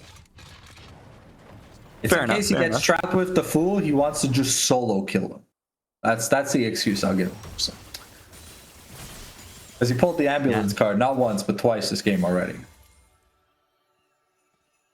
And it's definitely not like the worst position. You know, it's not great for Faceless, but definitely better than the last game, I'd say. I feel like there's a lot less pressure on them to, you know, keep them away from their base at any moment. But definitely still not looking good. I think the big problem is we're drafting scaling drafts, and then our top lane, I don't want to say they're running it at the speed of sound like Sonic, but, you know, like, we gotta chill. We gotta chill. We're playing a 40-minute draft. Why are we looking to coin flip the game at like 5 to 7 minutes every game, both games? Like, we don't need to be taking these risks. I mean, Aatrox can Q farm. He doesn't have any cause. Yeah, it should be an uncontested Baron. I don't really see a world in which they want to contest, and we're putting the trinket out just to get the timer, but you get the timer globally nowadays on these big juicy objectives. Yeah, Leandri's finally finished on Solomon. He's got his core 3, which is like really, really big, right? So if we get a good upgraded Sky's Ascent, which we currently have on Solomon, and, you know, we get, if we catch someone in the Singularity plus Sky's Ascent combo that is not Frozen Ace, like say we catch Nutty Nate, who only has a little bit of MR, is rather tanky, but you know, it's not Zac. He can't heal 900 HP every ability, right? Or if we catch Zumi, or even Macro, we landed... We forced a flash with the Enchanted Crystal Arrow, so that was not a miss, because it burnt a summoner spell, so a good value.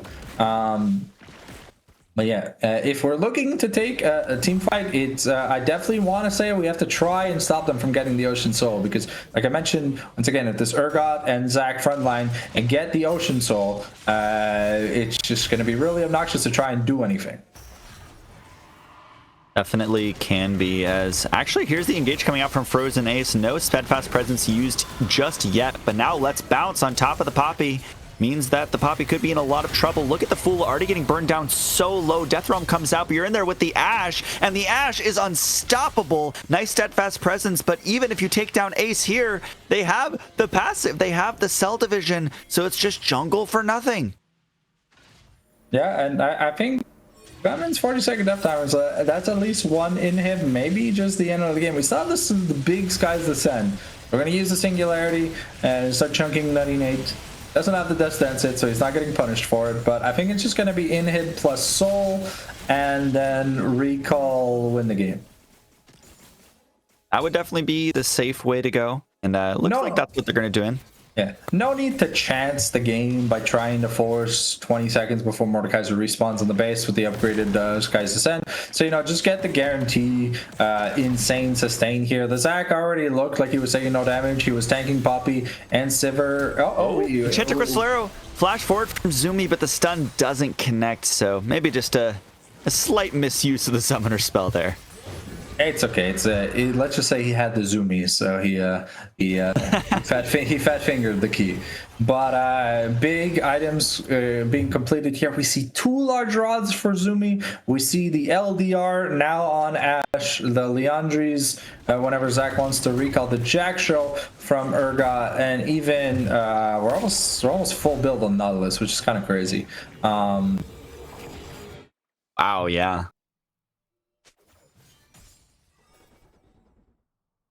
Let's see what Ace wants to pick up. It is going to be the Riftmaker, so honestly, it's more sustained, and because he's building HP, it's more AP. So it's the preferred item when you don't really have to care about enemy health bars. There's no one really he needs to chunk too badly, and with the Riftmaker, it kind of ensures that even if he gets caught in the Fool's ultimate, it won't really do anything, because Mordekaiser just doesn't have enough damage to kill this Zac at this point in the game.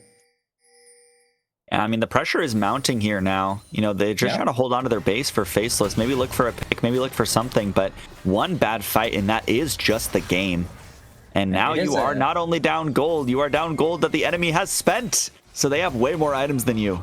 Oh, and that is a death cap into the TP here. So Zumi wanted to make sure he got his big item power spike. Still has the Seekers active, because he's only ever been a few times by the Fool. But the way we're looking at it, yeah, you kind of... Solomon has to do something here. But Solomon's defending the bot lane. Hook, So- regular guy's gone, deleted instantly as soon as the fight starts. Let's bounce on top of the Arcane Storm, and it's just over for Faceless. Zumi's in the Death Realm. There's the stasis coming in so much handy. The bonk doesn't land. Everyone on Faceless is dead. Their bodies collapse to the floor, and here is the end of game number 2. Yeah, honestly, it felt really weird that your AoE wave clearing guy was the one who had to defend against the Urgot. So it means that the dive here for the side of Gothboy Clique was like unpunished. Oh, okay, we get an execute. So Frozen Ace technically never died.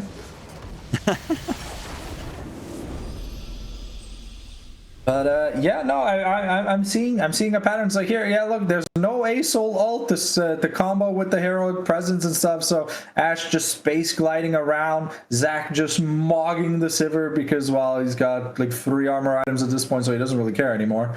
And yeah, that's just it's a clean team fight. But at the end of the day, it was an almost 16,000 gold difference.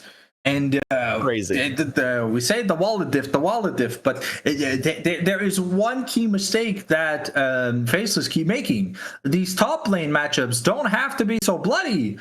You can give up 10 CS to not give up everything. Like the tempo always starts from Frozen Ace finding a random double kill early on in the game, and then just snowballing the heck and back. I mean, Zach is not a champion that's like Nefiri or Silas, you know? But if he gets fed, what are you gonna do to him? He's already just gonna laugh at you when you try to hurt him. You'll be like, all right, well, you'll just die to my Sunfire Keep damage, bro. Yep. I mean, definitely a clean game. It wasn't as stompy as the first one. It took a little longer, more like average game time that we see in AEL. But I mean, it didn't really feel like Faceless ever had a chance. There was that one team fight where it looked good, and then Macro showed up and just showed them who was boss. So yeah, definitely expecting. Look, I don't know about expecting. It's looking more like it could be a 3-0 here, but we'll have to see what draft provides. I'll be honest, unless the Fool and regular guy change the way they've been playing, because Ion and Solomon clearly want to be playing for the late game, playing to scale. And Sivir was at 3.5 items, almost at that 100% mark. Solomon was at his like key spike, but you know, because of how far behind the Fool and regular guy have been pushing these horrible trades 2v2, and they have not won a single 2v2 style trade against Frozen Ace and Nutty Nate in 2 games. I think, you know, it's time to like look at the game plan and scrap the we int because we Hillisang #1 fans in the world plan early game here for jungle top, because you can't play late game if your front line is down. What was it, like 10,000 gold? It's just insane. That's a very rough spot to be in. But do you have a player of the game for game number 2? I'll be honest with how Macro Beast was just space gliding. I really want to give it to him, but Frozen just mugged everyone. He laughed at people again and again, and he never actually died. He always went into passive and then laughed. He would spam the emoji when he's coming back because he just got a free kill every time he came back. So I'm gonna have to give it to Frozen Ace again.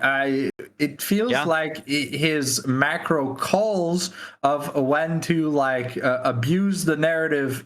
They're just on point. Like it's like he's seen the game plan of Faceless, and he's like, yeah, okay, well, I don't need to care about this. He's like Escanor from the 7 Deadly Sins. He's the sin of pride because he's not respecting anyone weaker than he is. And so far, he's been the champion both games.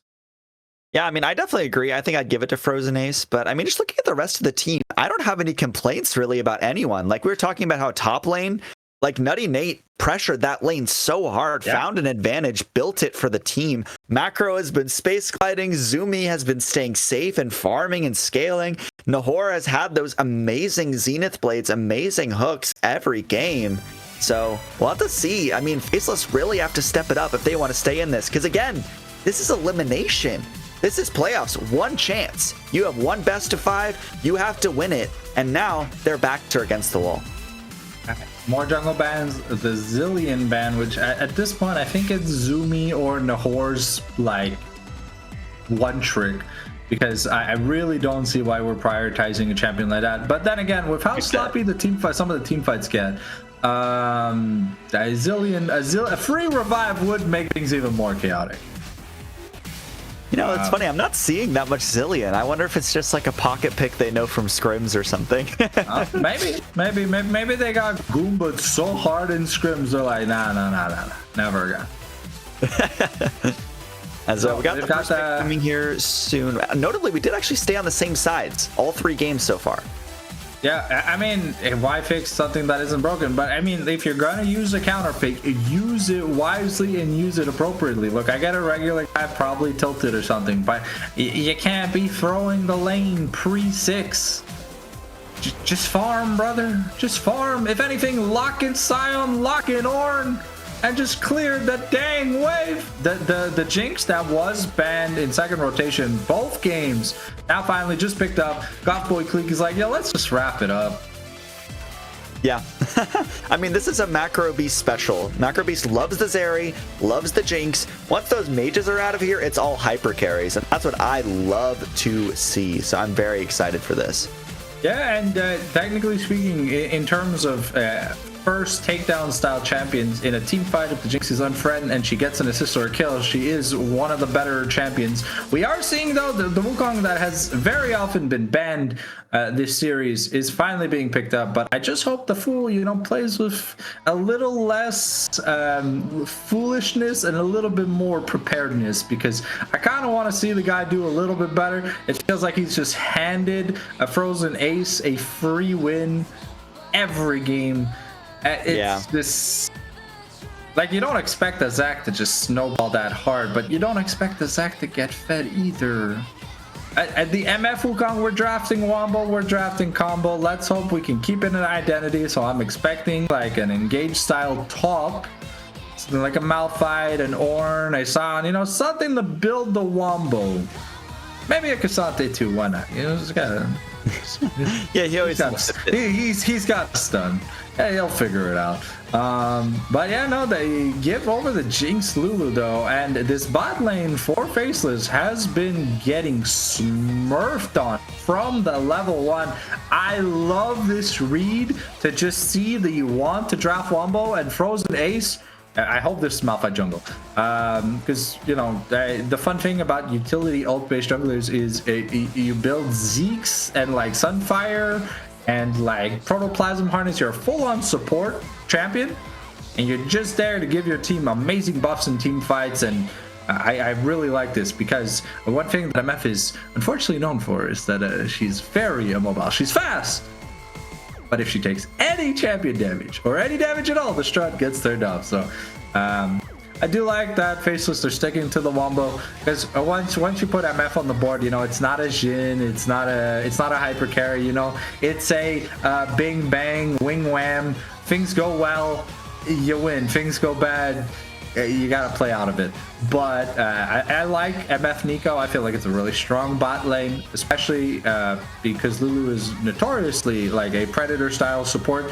By that I mean she's very aggressive, and even though she looks cute and cuddly, the Pix is not friendly. He doesn't like you, and he's gonna show you he doesn't like you, because he's gonna come beat you up in lane. But those little missiles, that's all Pix. Yeah, it's very interesting. You know, I play a lot of Neeko support. It's not necessarily the best matchup into the Lulu, but it does match the Wombo very well. But Neeko really struggles when people outrange her. So I'm thinking those Jinx rockets, even the Lulu, if you're spacing right, you can definitely keep your distance. So I'll be looking at the Neeko, see how the laning phase does go, because it can give you a lot of pressure if you're in a good matchup and if you play it right. I feel like if you're Faceless, this bot lane doesn't have to interact with the enemy bot lane. You can just farm till 6. You have better ultimates. True. Yeah. You can just farm. You don't have to int like you did. Just farm, please. But for the love of a cheeseburger at Wendy's, please just farm. Like, You play Wombo, get to the point where the Wombo can matter if you are down 15,000 gold.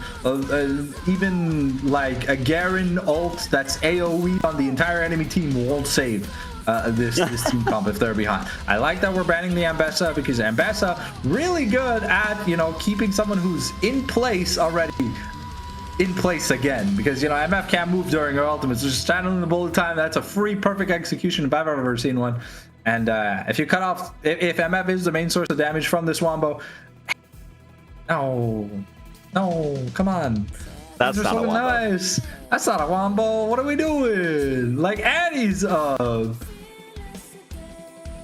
Wait, whatever mages are up. Azir's up. There's a bunch of Wombo mages that are still up. We have to commit to the game plan.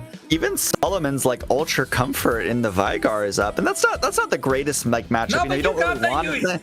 You got the cage. You got the cage. It's up for and that can help.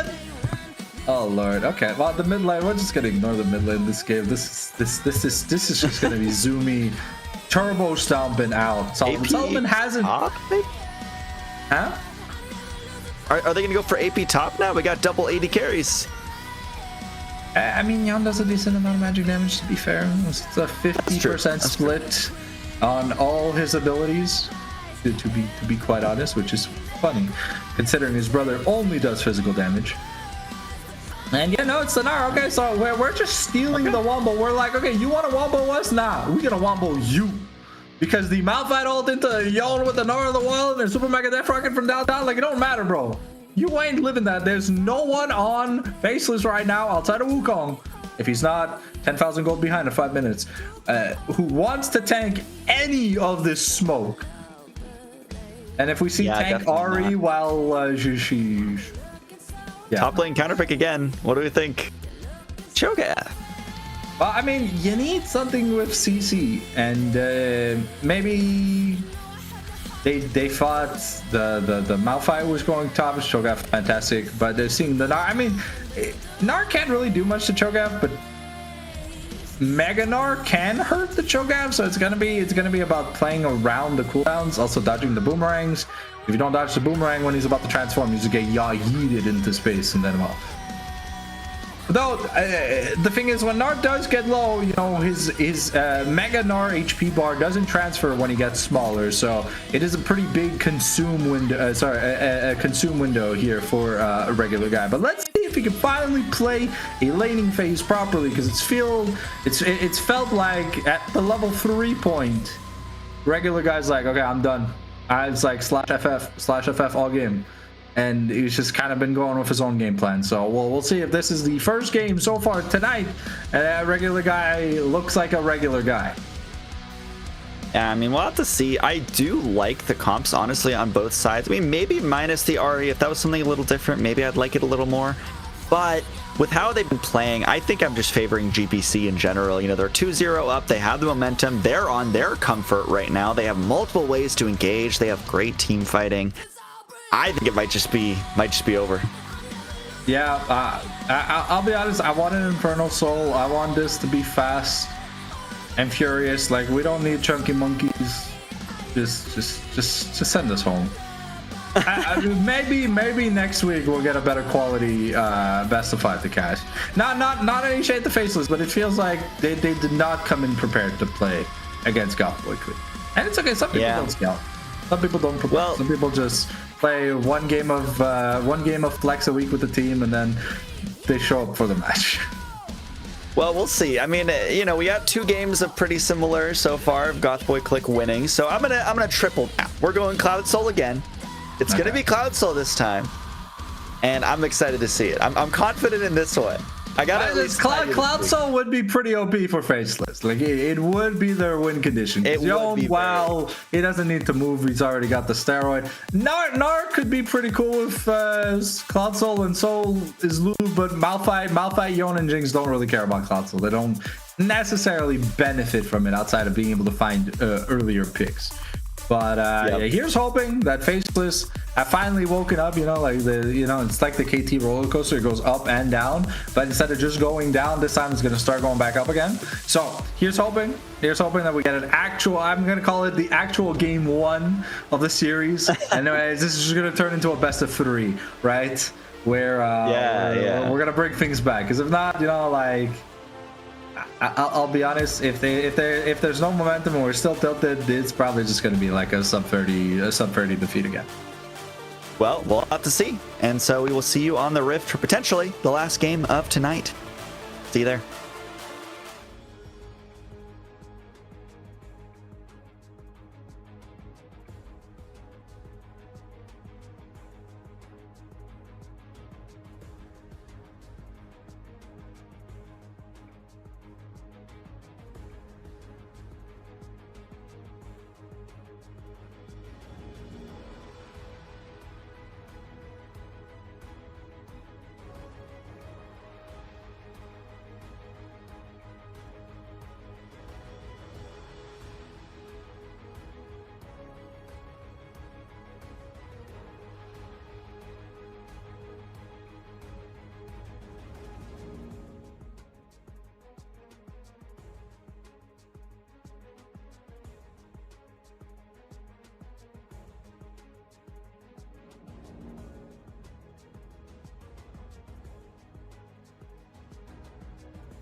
All right, welcome back. Game number 3, potentially the last game we'll see from Faceless Reborn. But what are you expecting for this one? Hopefully some proper play. I really want Faceless to show us that they're not an 0-3 tilted squad, especially with the oh my god, Solomon! The level one. You mentioned this when we were off cam. They knew they need to win quick for me. I mean, to be fair, Flashless Ari versus Malphite, not necessarily the biggest deal. It does mean that Zumi gets to be a bit more aggressive, but Yon plays with a bit of a back foot in this specific lane early on, though. So, open to see what Faceless can do here, as the lanes don't look that bad for them. I mean, I think this bot lane, we talked about it a little bit, but it can go either way, kind of depending on the supports here. You know, Misfortune is a lane bully, but Jinx does have the range advantage.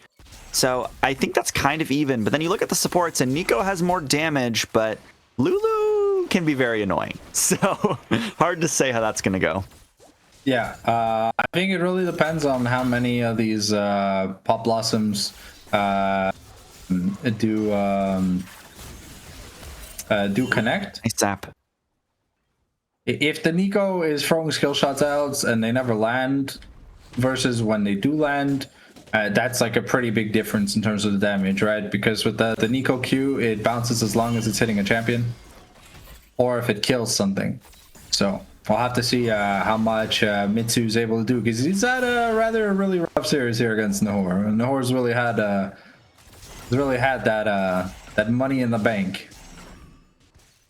Definitely. I think it's the first time we're seeing Nahor on an Enchanter, but I've seen Lulu's do some crazy things. You know, carry a Flash, Wild Growth, knockup. Lulu's an engaged champion. Lulu's an engaged champion. She just happens to have shielding.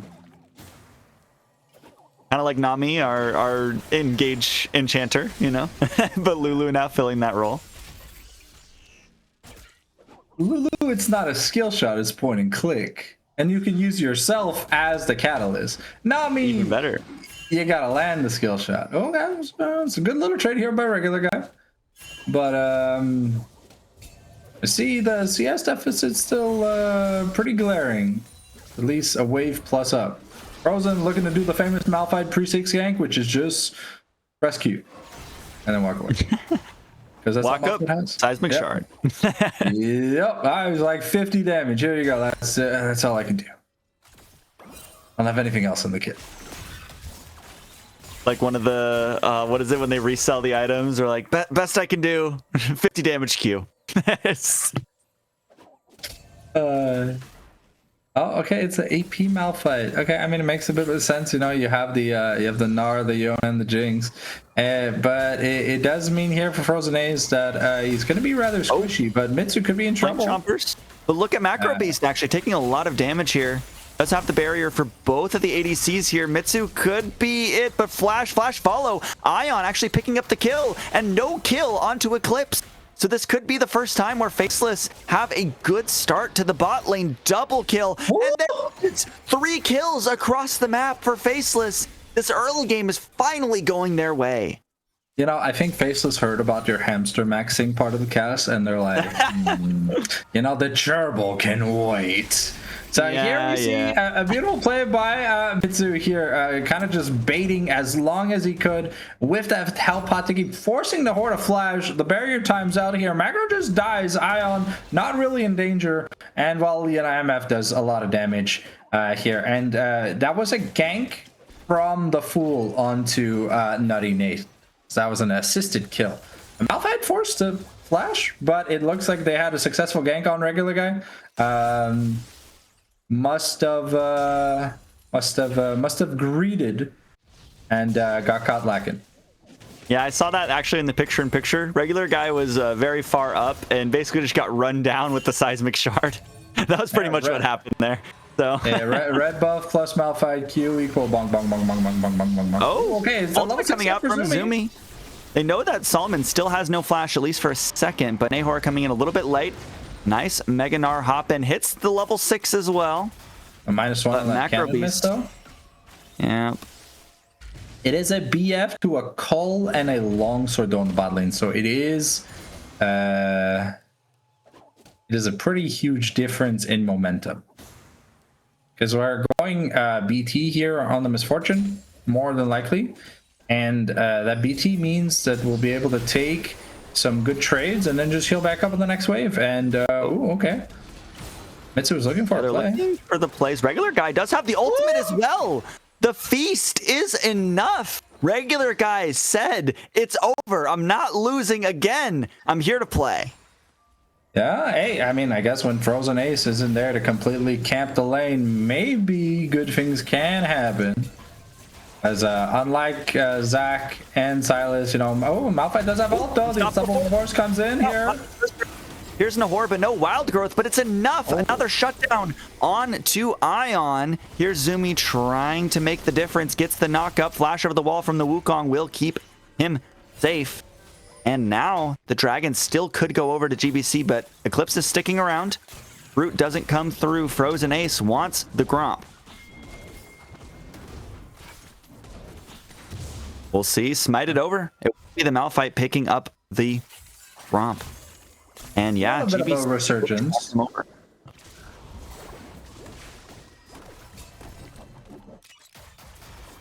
That was a kill returned here. But regular guy definitely happy. Almost has his first item. Oh my god. Oh, we're look at the level 6 though on the 80 carries. And we've been trading so much, we haven't been farming. Yeah, definitely, you know, I'll say it for this game. Definitely a little bit of sloppier gameplay, it seems. But actually, Macrobase could be caught up with the Root. The Root actually goes wide, so Zap, could they get the kill at least? Macro gets it, tries to run away, actually survives. No more ticks left on the Ignite, and that one hurts if you're the Nico. Yeah. It does. It feels like that Tango Root, had it landed, would have been amazing, but it not. Oh, okay. And his AP Cho'Gath is something to be wary about here if you're Nutty Nate, because has the feast again. Yep. Okay, nice hop, nice hop. Yeah, definitely has to be a little bit careful. Though Frozen Ace is here, you know, it's like, hey, who said you could kill my top laner 3 times in a row? Unstoppable Force is not up quite yet, but looks like we're looking towards the Grubs. The Fool's in the mid lane. Yeah. Does have the Cyclone available for the Wukong as well, but it might just be Grubs for Dragon trade. Yeah, and it's a Hextech Dragon. That's the first dragon. So you're still in it. You're not out. Yep. Hopefully Cloud doesn't get me wrong 3 times in a row. Nice Nico minion trick, but no Root does land. Yeah, we have to start landing those E's on Nico. It's a big part of the gank ability here. If you're never landing the Root, then you know. Oh, okay. Oh, speaking of, Charm and Root land onto Frozen Ace, but the shield does just pull through. But now they could look for the fight. The Fool coming in. Cyclone is coming out. Frozen Ace getting actually pretty low. There's the Unstoppable Onslaught, though, onto 2. No Wild Growth still quite yet, so Bullet Time could seal Frozen Ace's fate. There it is, but look at the Yone, look at the moves. Macro is here as well, trying to chase down Solomon. No flash, no more ult charges. So if they get a little bit more damage, not able to do so. So it looks like it will just be a 1-for-1 there. I mean, no, 1-for-0, no? Oh yeah, no one actually died on Faceless. Never mind. Well, maybe we spoke too soon now. There's the 1-for-1. I was just predicting the future. Yeah. Fair enough. But it is good that Ion is getting a lot of this money once he does have that BF sword. He is getting probably close to finishing it. It means they'll be able to take a bit more risky plays. I wonder if the Nico is going to go Rocket Belt into Zonia's. Honestly, that's like the 2-item combo core you kind of want to see on a Nico. If you see anything else, it does feel like trolling. Is Nico a champion that really values mobility and survivability, and with supports having such limited funds, it can be a bit of a struggle. And we went no, we didn't go Malignance first. We went the so this is the PTA Dusk and Dawn build. So he's gonna look to get a lot of thunderclaps going when he does ult. Ooh. Ultimate coming out here from Nutty Nate, trying to take a fight onto regular guy, but I still think you might lose these trades. very hard to play as the Gnar. Yeah, and the Cho'Gath has pretty good sustain. Also has the dash cannon. On Cho'Gath, it's a fantastic AP item. Oh, but here comes Frozen Ace. Oh, ultimate is up as well. So nice force of the flash there, but that's about all that comes of it. Oh, maybe I spoke too soon. Zumi over the wall here. Could turn into a dive. They know the Cho'Gath has no flash. The ultimate is almost back up, but there's Fate sealed. Flash back to the clone. Nutty Nate actually with the kill credit there. So a little bit of revenge in the top lane.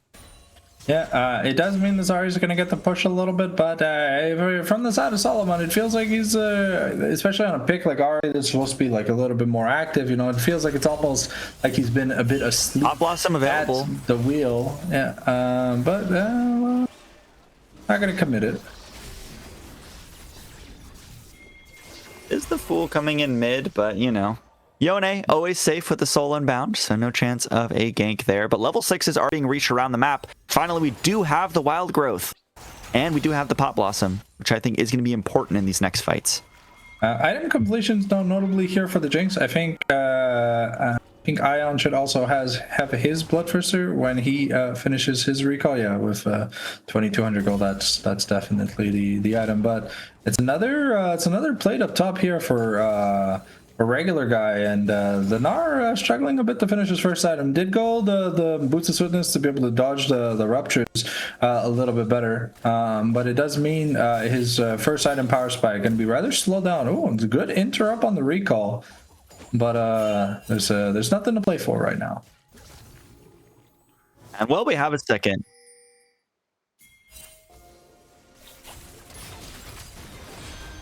Oh, bullet time coming out on the macro though. Heal and shield coming out. And we were actually hearing some info about the Mal fight, but started fighting a little bit too quickly there.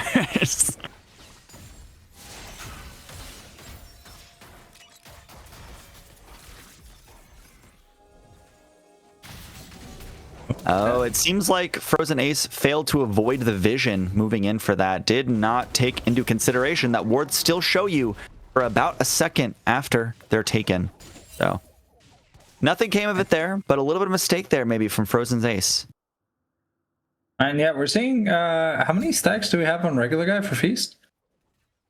Is okay, we already have 4, so that's 2 feasts on. No, okay, no, 3 on a minion and 1 on a champion. Okay, so we've got 3 more free stacks. It's hard to say in English. It's all the same word. But after that, we'll have to see how many executes he's able to get, and if we're going to be using him to do objectives, because it is a much. The horse frontlining though. Pop Blossom coming out. Watch the Lulu. Wild Growth onto 2 though. Here's the Yoni to back it up. Here's the damage. We can see if Zumi is able to get it done. Nice. Back to the Soul Unbound to claim the kill onto Eclipse, and that is just a 1-0 for GBC.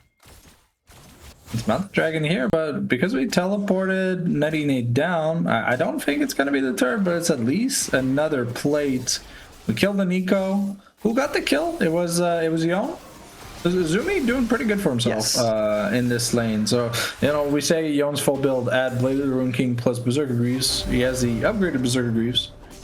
So he's definitely happy about that. So once he gets that Blade of the Rune King, the trades are going to look a little bit nicer. Ooh, okay. It's good damage though on the 98. No real sustain here for this Gnar. Yeah, but nice actually proc of the W passive there to get enough move speed. But Nahor's in the jungle alone. No Cyclone on the Wukong though. Polymorph buys a little bit more time, but this should just be a very dead Lulu. Actually, never mind. Backup comes in. The monkey goes down, and the Lulu stays alive. Nahor making such illegal looking plays. There's no way. Oh, and now that's a red buff on the Gnar. That feels so bad. Ooh, bullet time. Macro though. Macro Beast flashes it. Super Mega Death Rocket. The zap doesn't connect though. No flash available. But what? What? Eclipse goes down anyways. So Macro gets another kill. I'm not sure how. Red buff? I'm not sure, but either way, Soul Unbound, Fate sealed, Ion goes down. Could be regular guy going down as well. Nutty Nate's on a killing spree, and Faceless are falling apart all across the map. Yeah, I want to say the pretty big sloppy plays here from Mitsu. This Nico has been a disappointment. Currently speaking, I was kind of expecting a bit more out of the Nico, to be fair. The macros though. Getting so much damage onto the Fool. Cyclone is available, but look at the Wukong already so low. Does pop it, has to flash onto Macro Beast. Still almost goes down. One more auto would have done it, but either way, it is a kill onto the GBC AD carry. Oh, it's an Ocean Soul. Oh, we haven't seen a Cloud all day. It hasn't even been any of the original dragons. I thought that I was like statistically determined on that one. I'm afraid I failed to read the very sunny, the very wet and wild forecast that the ocean has predicted for us. Indeed.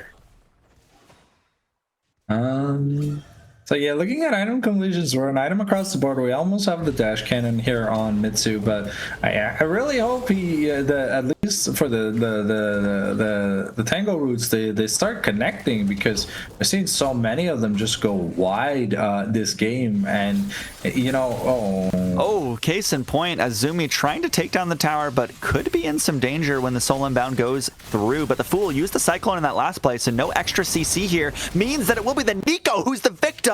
Frozen Ace claims another one. I mean, we had Nico all. You know where the Young's gonna come back. You know he doesn't have flash. It's a free ultimate. Maybe with the damage from the Zax, it could have been enough, but I don't know. I think maybe it's the inexperience that's just hurting Mitsu a lot. It feels like he's really nervous. And when you're nervous, you tend to not make the best decisions. So the indeed quality of play seems to be a little bit down there. Nahor even has a 500 gold lead, but honestly, Nahor has been the biggest criminal this series. The amount of illegal roams into enemy jungles he's done alone and come out alive on this Lulu is insane. If you do this in pro play, you're getting benched. If you ever get caught out and cost your team like a dragon or something. But like, we had the Blade of the Ruined King nearing the, I want to say this is the Immortal Shield Bow for Yon. The Fool is looking.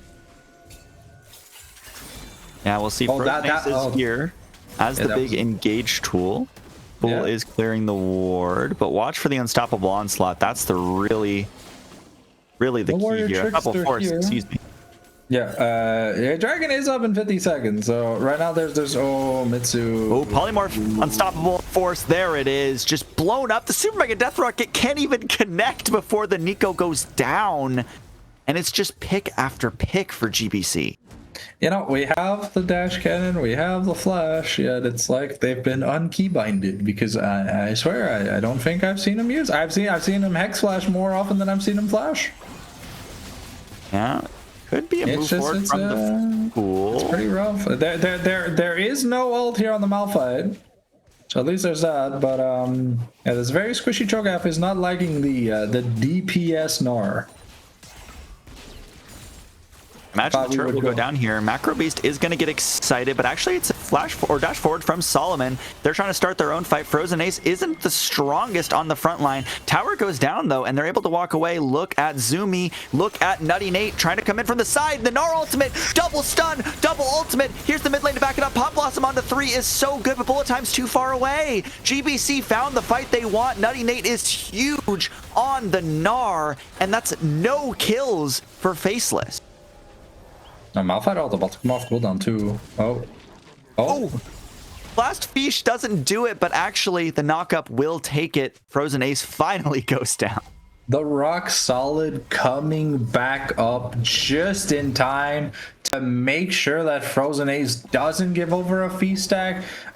Honestly, that felt illegal. But with the Malphite dead and the Wukong being alive, it does mean that this dragon's gonna be going over. Oh, but Nutty Nate does a lot of damage. Yeah, not Nutty Nate has anything to say about it. Look at the damage on this Gnar. One more auto from Misfortune going down, but here's the Mega coming out. Solomon also now the next victim. It will be hard for them to run if they can keep this going. Super Mega Death Rocket actually connects onto Ion across From the map. downtown. Now it's Nutty Nate trying to keep these two in contention for another death, but it could be the Gnar hopping out. Actually stays alive for now. The flash doesn't. Ooh.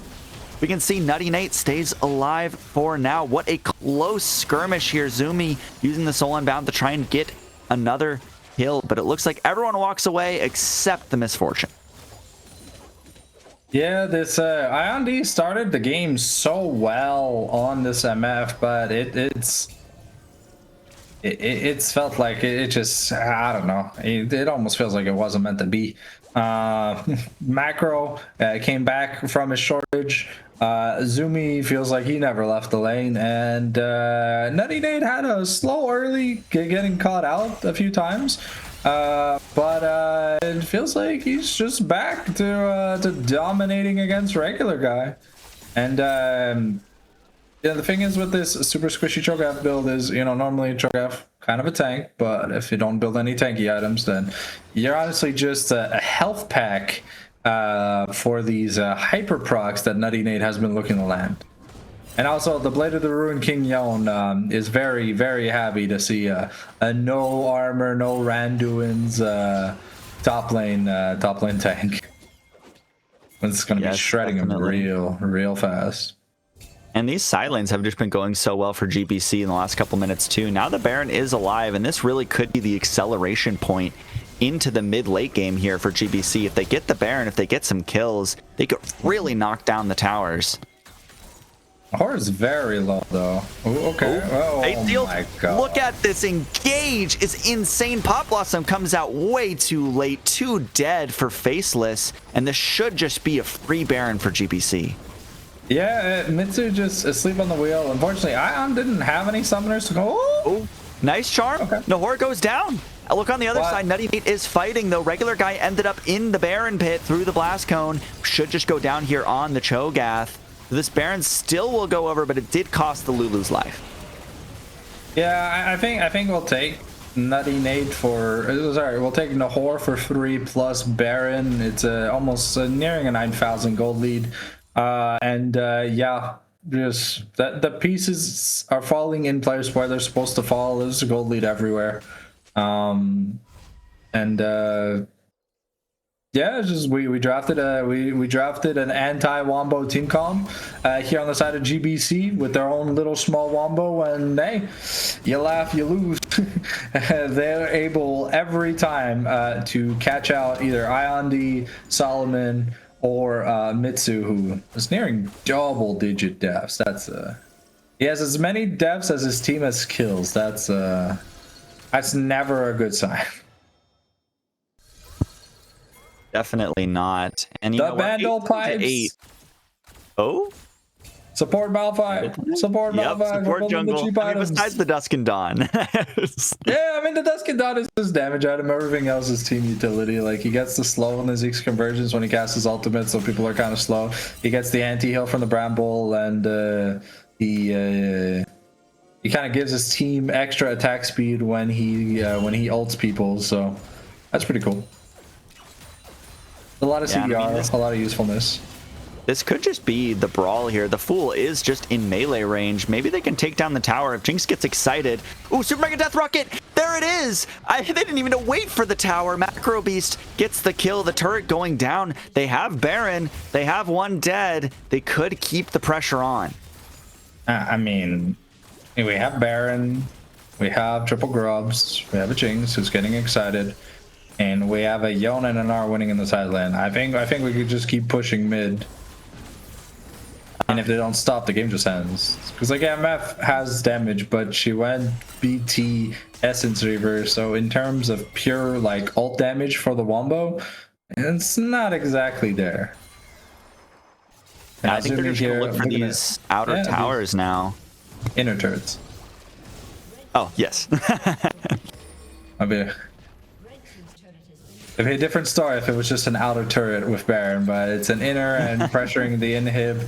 The one inhib's already down. We still have the Malphite, although we still have the Wombo here for GBC, so if they want to press the magic buttons and do the magical things, then we'll have to see Ion D land a pretty good bullet time.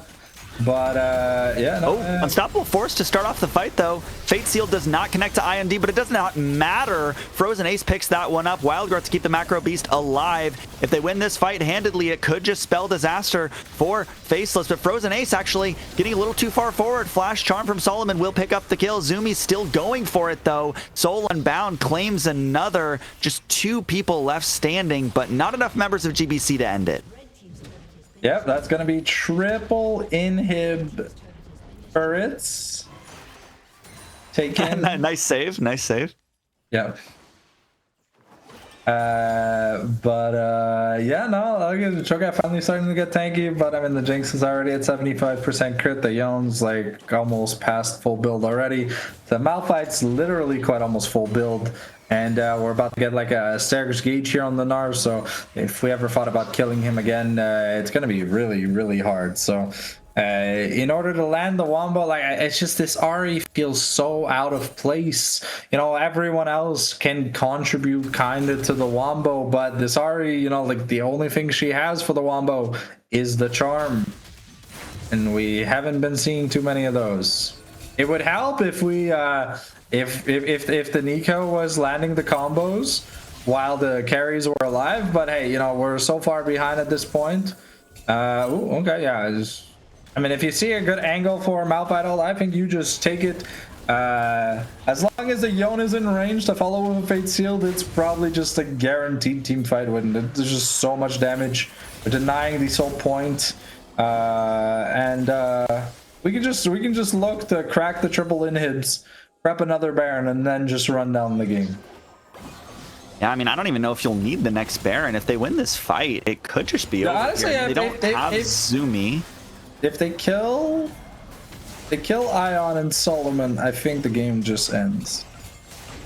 Yeah, I mean, we'll see. Here's the Meganar. Flashing regular guy back into the team. Wild Growth onto Macro. Watch the Jinx. Watch the resets. Pop Blossom doesn't even connect onto the enemy AD carry. The Feast actually does take down the Jinx at the end there, but it does cost them almost all of their lives. It will just be Ion left at the end. The Nico is on the run, but Eclipse can't really do much. They're encroaching on the Nexus towers. This could just be the end of the game if they're able to make this play happen. Nutty Nate getting some damage onto the MF. Look at that lethal tempo stacking. The MF goes down. Fate Sealed onto Solomon on the other side. Everyone from Faceless is down. This is their Nexus turret going down. Their Nexus going down. This is their hopes in playoffs sinking further into the grave as GBC take the third and final game of the day. From Faceless Reborn to Faceless Unborn. Let's hope that the vacation is gonna be a good one, because these games were not close at all. Here we see Ion, unfortunately, you know, just kind of getting smurfed on, and Solomon gets caught by that Fate Sealed in the back. Mitsu was already super low. The Soul Unbound does clip to kill Solomon at the end of the day, and that's another 15,000 gold lead. So I don't know if we made it in time to hamster max, but maybe, just maybe, the pet shop will be there. But at least from us, those were 3 decently fast stomps to say, and it was clean from the side of GBC. I don't think there was a point in the game outside of maybe like a single team fight in the entire series where it didn't look super clean from them, but we look forward to seeing them play in the semifinals next week, or whoever we're gonna have the luxury of casting. Yeah, I'm very excited to see these teams again. I mean, I think this was still a really fun watch either way, and I'm really excited to see GBC again. I know we saw them once during the regular season, but now we see them in the playoffs. But to tie it all up for us, do you have a player of the game and a player of the series for GBC? I'll be honest, I got to give the player of the game and player of the series to Frozen Ace. It just feels like this man picks the weird junglers, but they always just work in his favor. Yeah. He's always there to make the fool look like a fool. And there wasn't a single moment in the game where Frozen was ever behind the fool. He was always kind of dictating what plays the fool would try and do, and then he'd be there to stop him anyways. So good job to Macro and Zumi though. Fantastic carry performances. Nutty played super well. also the series. But Frozen, I feel like he was the tactician in command here. He was playing chess while everyone else was playing checkers. I would definitely agree. I think it goes over to Frozen Ace. But yeah, very excited for semifinals. This is going to be a very exciting playoffs, I can tell. Yeah. With how these teams are playing and with what teams we have that we still haven't seen, I am so ecstatic. Here's hoping that next week there's a little bit of a back and forth. Like just 4 games, please, and then for the finals we get 5 games. Let's scale up just like T1 for Worlds. We just saw the Azir patch, so that means who knows? Maybe we're getting an Aphelios patch for Pays before Worlds, and maybe we're writing the script already. T1 win again. There it is. Well, anything else you want to say before we wrap it up today? No, I'm good. Thank you for casting with me. It's always fun. Of course. Yeah. Thank you for casting. Thank you to Macros for producing for us today. Thank you to the teams for playing. And thank you to the viewers for watching AEL, giving us a reason to be here watching these cool teams. So we will see you guys next week for more AEL playoff action. Sounds good. Have a good one.